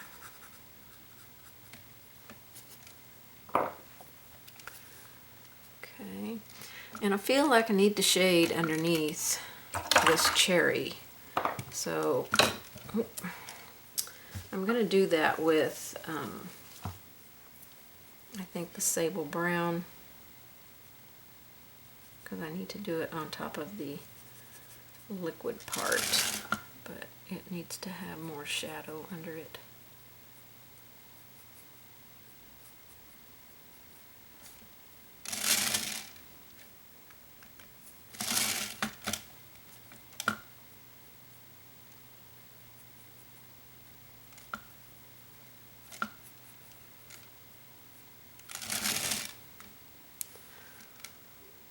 We'll make that a little bit darker. I'm going to let it dry. Okay, that's probably dry. I'm going to repeat that real quick underneath here. Need to have a little bit more of a shadow coming into that drink there.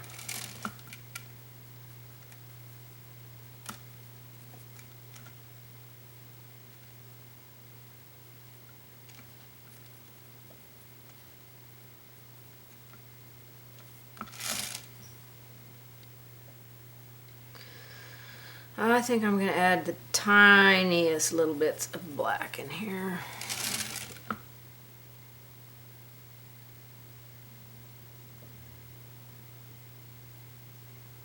I think we have a darker brown color in our palette here. Maybe I should get that. I think I have burnt umber because I wanted to use some on the stem and wash some over here. So let's grab some burnt umber and we'll just slightly darken underneath that cherry there with some burnt umber. It's kind of a transparent color.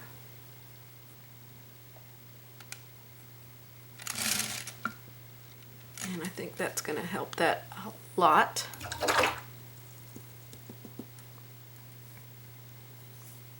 Okay, I think that looks pretty good. I'm going to adjust this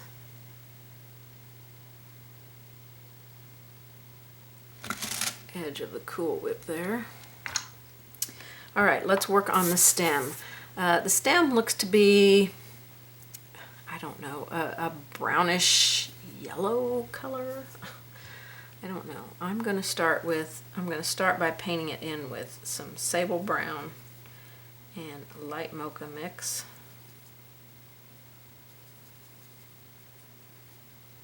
So we'll just go with 2 light mocha and 1 sable brown, and we'll just start it with this.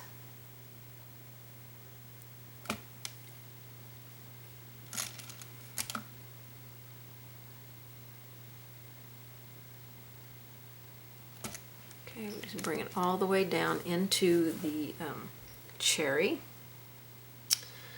Then I'm going to take just sable brown on my brush, just dirty brush right into it, and we'll get some of this color more in here. Some burnt umber. I want this down at the bottom. I'll wipe my brush off. I'm going to get the light mocha and warm white, mix them together, and we'll add some highlight on here.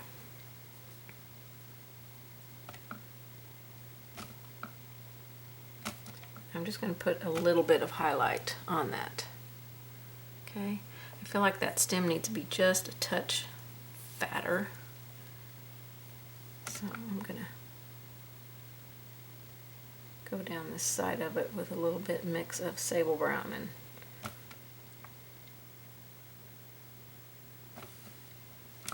and a little bit of burnt umber. Okay, so down inside the hole there, we want to darken that again with that red and black mix, and I'm just going to use my little round brush here. I just want to set that down in there. I think it needs a little bit more black.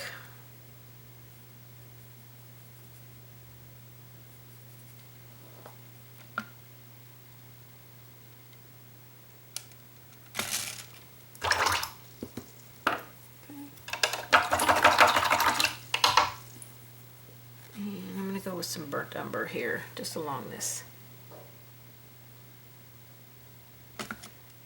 edge. I just feel like the stem could be a little bit darker.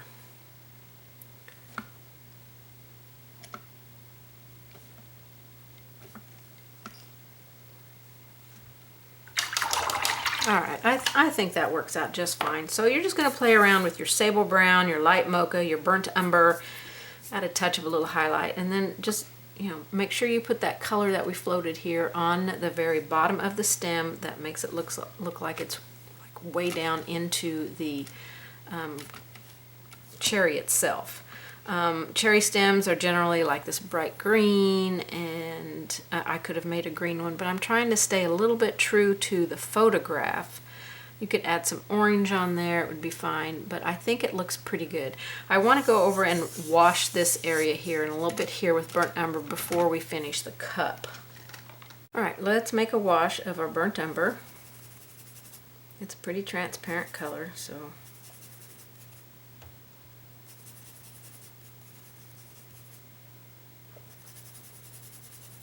lots of water because I don't want, and this is because it's a lot of water, it could make your paper bubble up a little bit. But in the photograph, this side over here has more of a brown tint, I guess because it's in the shadow. So we're going to put our burnt umber on this side.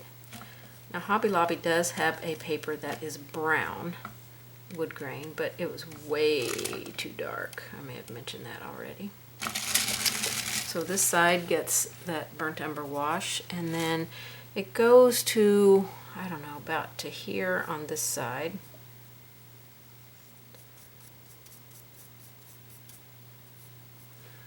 And this this area up here actually goes up just a little bit more. This area up here is more in the highlight part. And I think this side will need just a touch more. I'm going to dry that.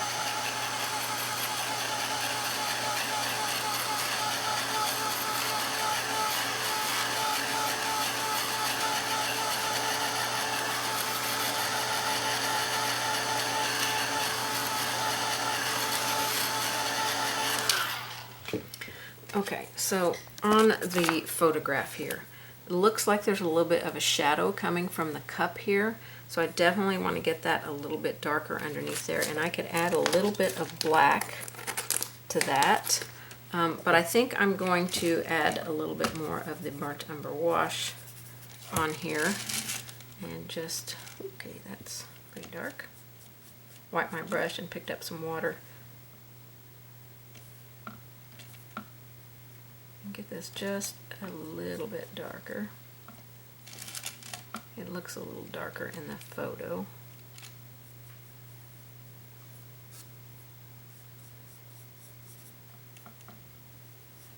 You could do all this at the beginning, this part here, if you're worried about getting it on your cup.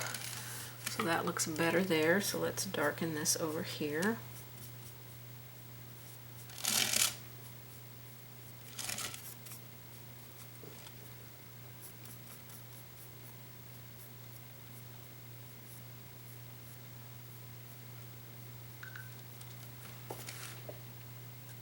I think that looks good. All right, let's get this dry and we'll create a shadow down here with a mix of burnt umber and black.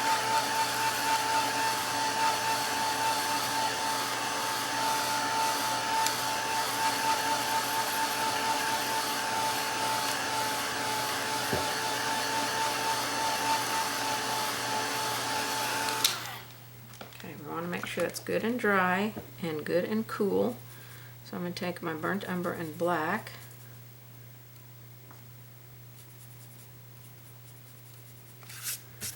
Okay, let me see how the shadow looks in the picture here. It's just a little, almost like rectangle kind of section. So it's right here.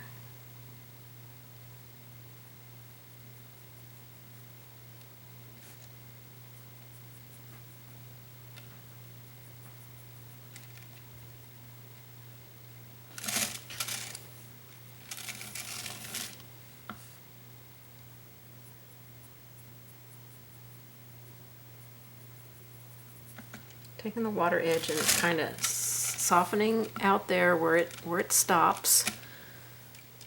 Let me dry that because I want to do it again to smooth it out a little bit.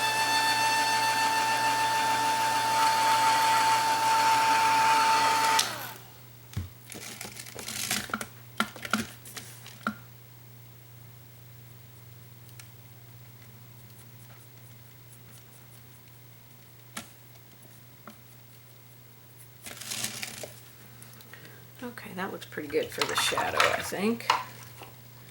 And I think our burnt umber wash on our wood looks good.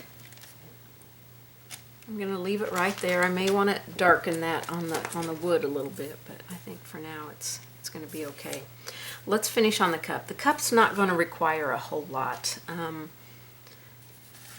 It's a white cup, but because it's in shadows, it looks blue. So we're going to create it lighter through the center and on this side, our highlight side, and the handle will lighten the handle up and create it a little bit lighter. I think first I'm going to add the lines in here that are on the cup. Okay, I've got my lines back on there, I think how they need to be. We're going to work on the handle though, and I'm going to paint the majority of the handle in with some, now this was just our underpainting, this light blue. We'll have some of that light blue showing on our cup, but on our handle not as much.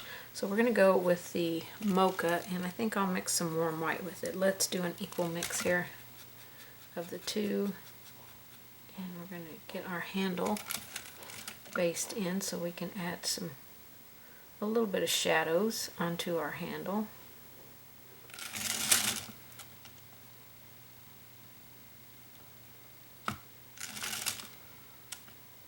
Okay, this is an equal mix of light mocha and warm white.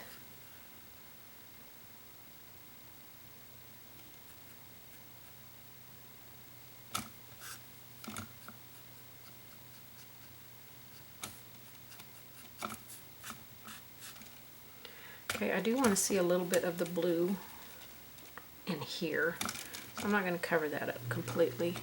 And we do want a little bit of the blue up here, so I'll have to go back and add that part. Okay, we're going to take this mix. I'm going to add a little bit more of the warm white to it, and we're going to go on the cup. Make sure you stay off of that rim, that blue edge that we put on the rim there. And we're not going to go all the way out to the outer edges. We're going to stay mostly in the center of this cup. And we haven't painted in our black lines yet, so it's okay if we go over our lines. 2 warm white, 1 light mocha here. And we're going to go through the center.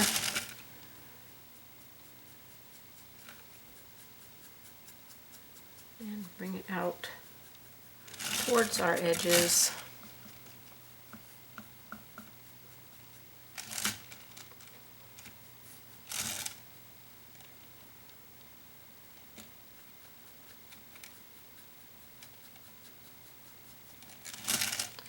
This is a combination of the two here.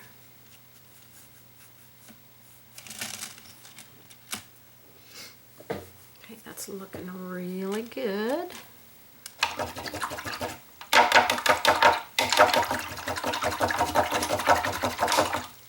Okay, that was with our warm white.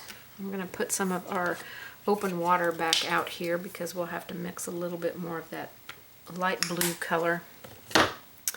And Snow White, which I think maybe dried up because I had to leave and go run some errands, so I'm sure my paint's all dried up here.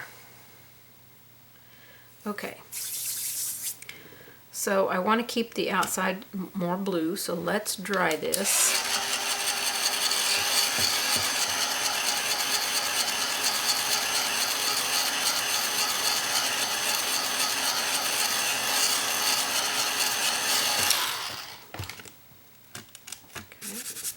Now I'm going to go with just warm white through the middle of this.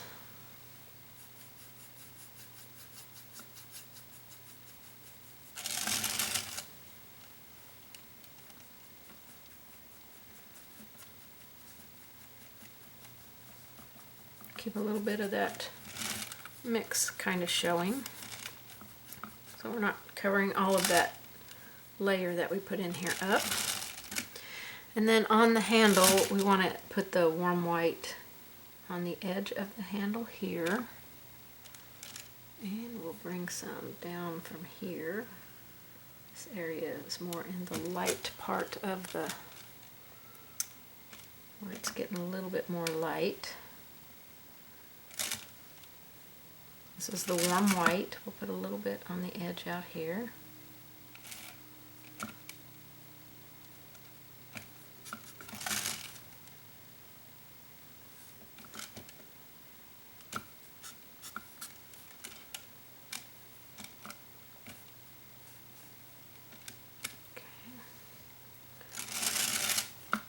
Just a little kiss back here because we want to put some blue in there. Okay, I'm going to dry that so that I can lighten up the center here. And I think I might go with straight white this time.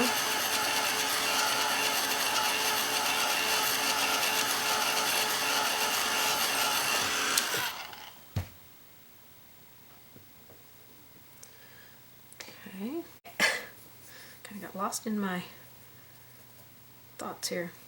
Alright, I'm going to take that white and blue mix that we kind of base coated with, and I want to create a little bit of some of this here for a shadow.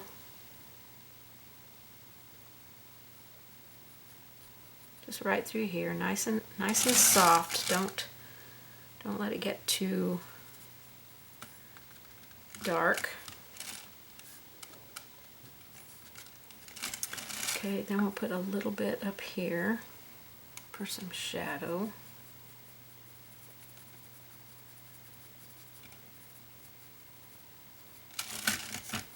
Okay, so a little bit down here, a little bit up here on the handle, and then underneath here. This is kind of shadowy.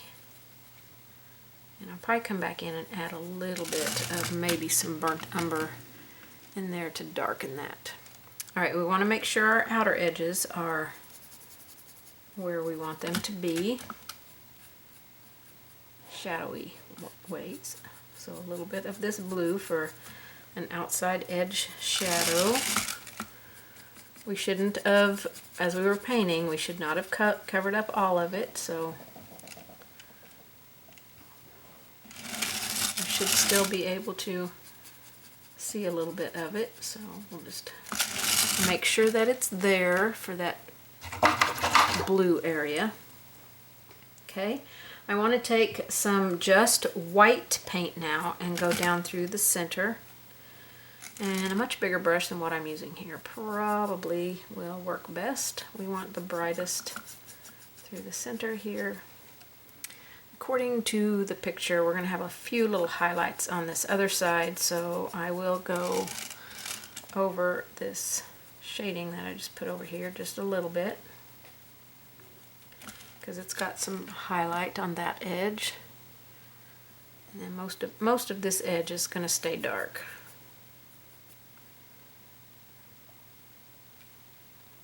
Okay, this is just white. Let's put a little bit of white on the handle for a little bit brighter highlight.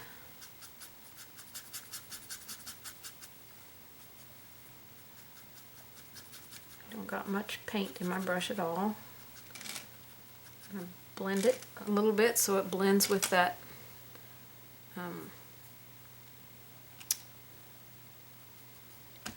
blue that we put on there, and that blue's a little bit dark, so I'm going to kick it back a notch with some warm white.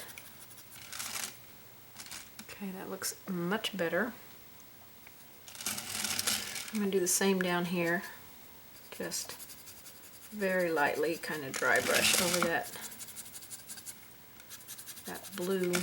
This actually needs to have more white on it where it's going in front of the handle, so we want to highlight on the left side here. Make sure our cup comes down straight. That looks better. A little bit of some white up here. We still got our black lines to put in, and hopefully I can get them in without too much issue.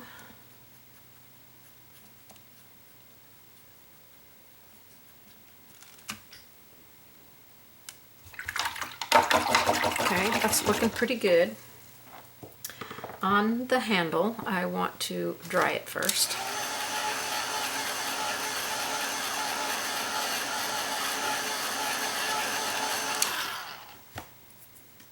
Okay, I want to create a few little kind of edges on the cup handle. And I'm going to take some light mocha and just a touch of some burnt umber, and we're going to create our kind of our edges on the cup and the lines that kind of, you know how handles are, they have these lines that kind of form everything. And I'm also going to use this as some of our shading color, so light mocha, just a scooch of the burnt umber. And if it gets too dark, like right there, I feel like that's a little dark, we'll dry brush over it with some warm white, and that will help us take our colors down a little bit. And we want some shadow down here. Light mocha, tiny touch of burnt umber, and I need some moisture. Grab a couple of drops of water here. Okay, I'm going to shade underneath here and kind of bring this down this way and up to this edge. And I can't see the edge of the cup, but we're gonna shade this edge back here. Kind of back in there.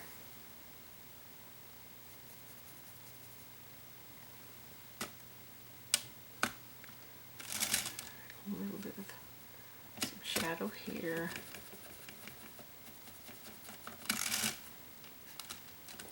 That looks pretty good on the cup. Now on the handle. So on the cup, it doesn't have much shadowy stuff on it. It's got a little bit over here, but not much, so I'm going to try and keep this fairly light through here. And put a little bit over here.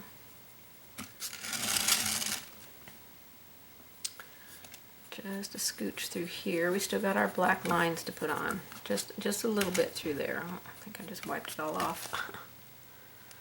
And then everything else will be as it is. Okay? I need to do my burnt umber little wash, because right here next to the cup I did not get any burnt umber.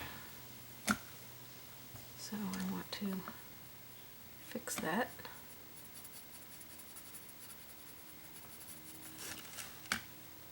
Okay, that looks better. All right. I want to do white down through the center of this one more time. And maybe a little bit of light mocha warm white mix coming into this side just a little bit, and then re-highlight. This side is the highlight side, so we don't need to see much of that blue. And we'll see a little bit over here, but we don't want to see a ton.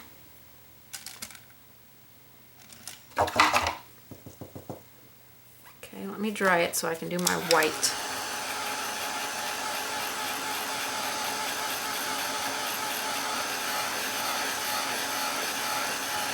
We're almost done. Okay, white, I want to put white on the handle.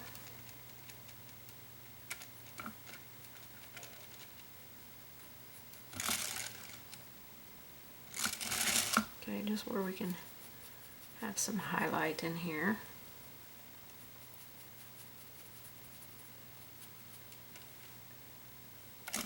And we'll go along this edge right here. A little bit, kind of brighten that up. And then of course white is going to go along this edge, and I'm going to put it back on.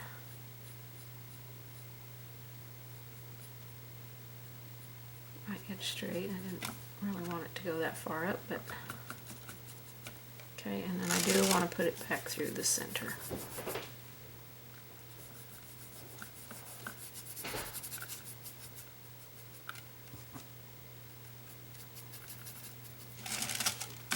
Okay, I think that looks really good for our cup. Let's get our black lines on there. First, let's dry it, and then we'll get our black lines on there.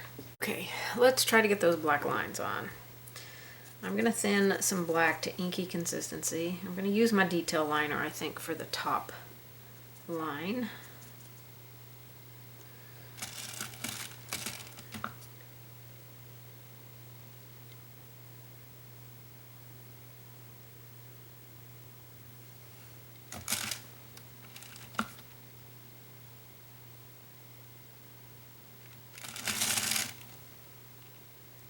Okay.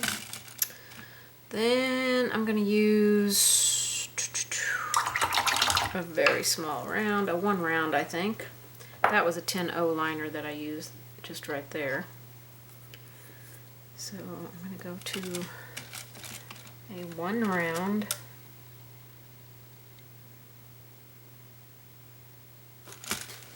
And paint my outside lines, maybe.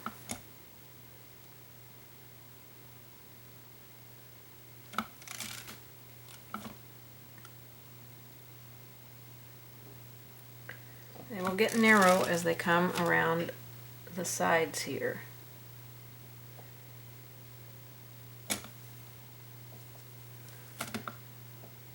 Okay, way too much. Way too much moisture there.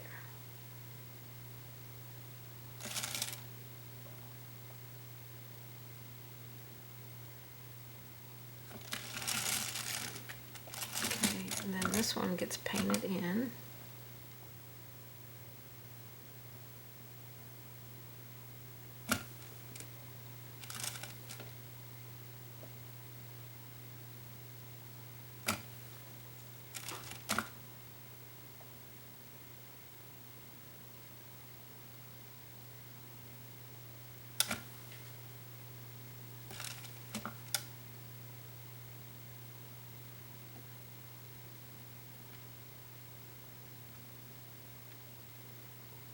This one looks pretty fat right through here, so I might have to fatten up a little bit in the center here to make this match.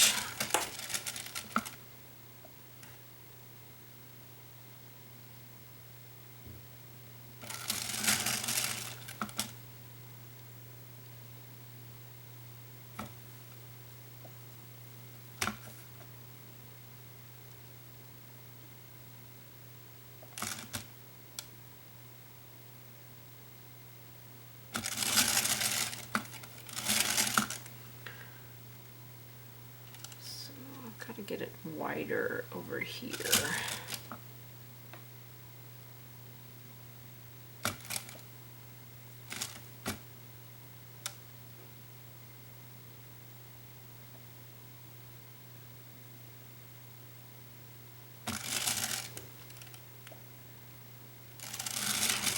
That looks better. Still could be more narrow coming back here.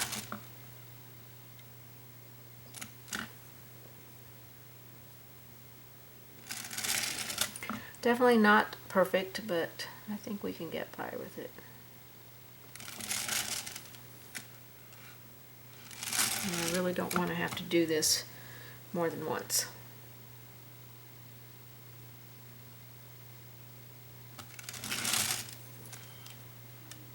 Okay, that looks like the best I can do right there. Okay, so in between these lines, it almost looks like there is some kind of shadow with that white and open water mix. I better dry that black. This one you can probably leave off if you don't want to add this. A little bit more blue in there.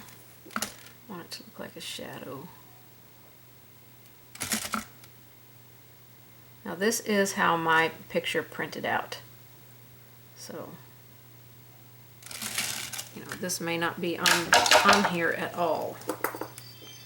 And I feel like this is coming out a little bit past the...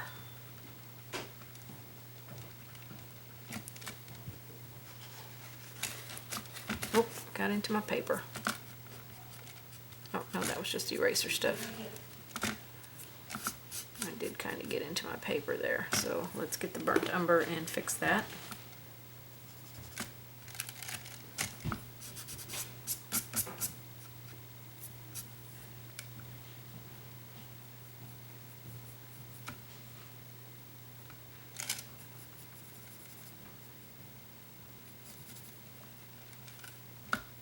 Gonna make a dark spot there, but really nothing I can do about it at this point.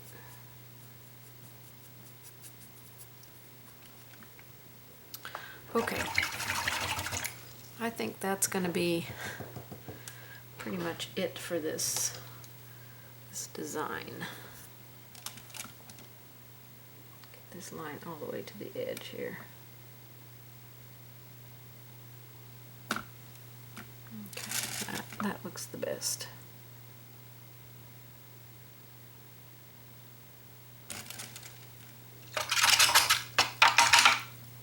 Okay. I think the lines were the part that didn't turn out the best. The black lines. But I think it looks pretty close to the photograph.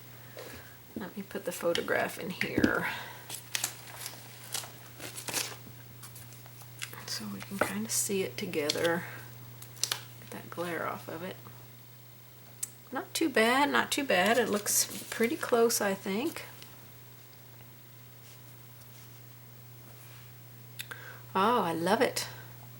I love it, love it, love it. Love it. I think it turned out really, really good. Really good. So yeah, the lines are my least favorite part of this, but overall this turned out really, really good. So I cannot complain. I think it looks great. So thank you so much for joining me on this one, you guys. I hope that you have enjoyed it, and I hope that you can see how you can take a photograph and recreate what you see on a canvas and have fun with it, because it really is a lot of fun. I so enjoyed painting this. I've been wanting to paint it for over a year, and I think it turned out absolutely stunning. So please give me a thumbs up if you've stayed with me the entire course. I hope you have watched it all and not just sped up through it, because everything matters when you're watching someone paint. And please give me a thumbs up, please subscribe, please comment, that helps a lot.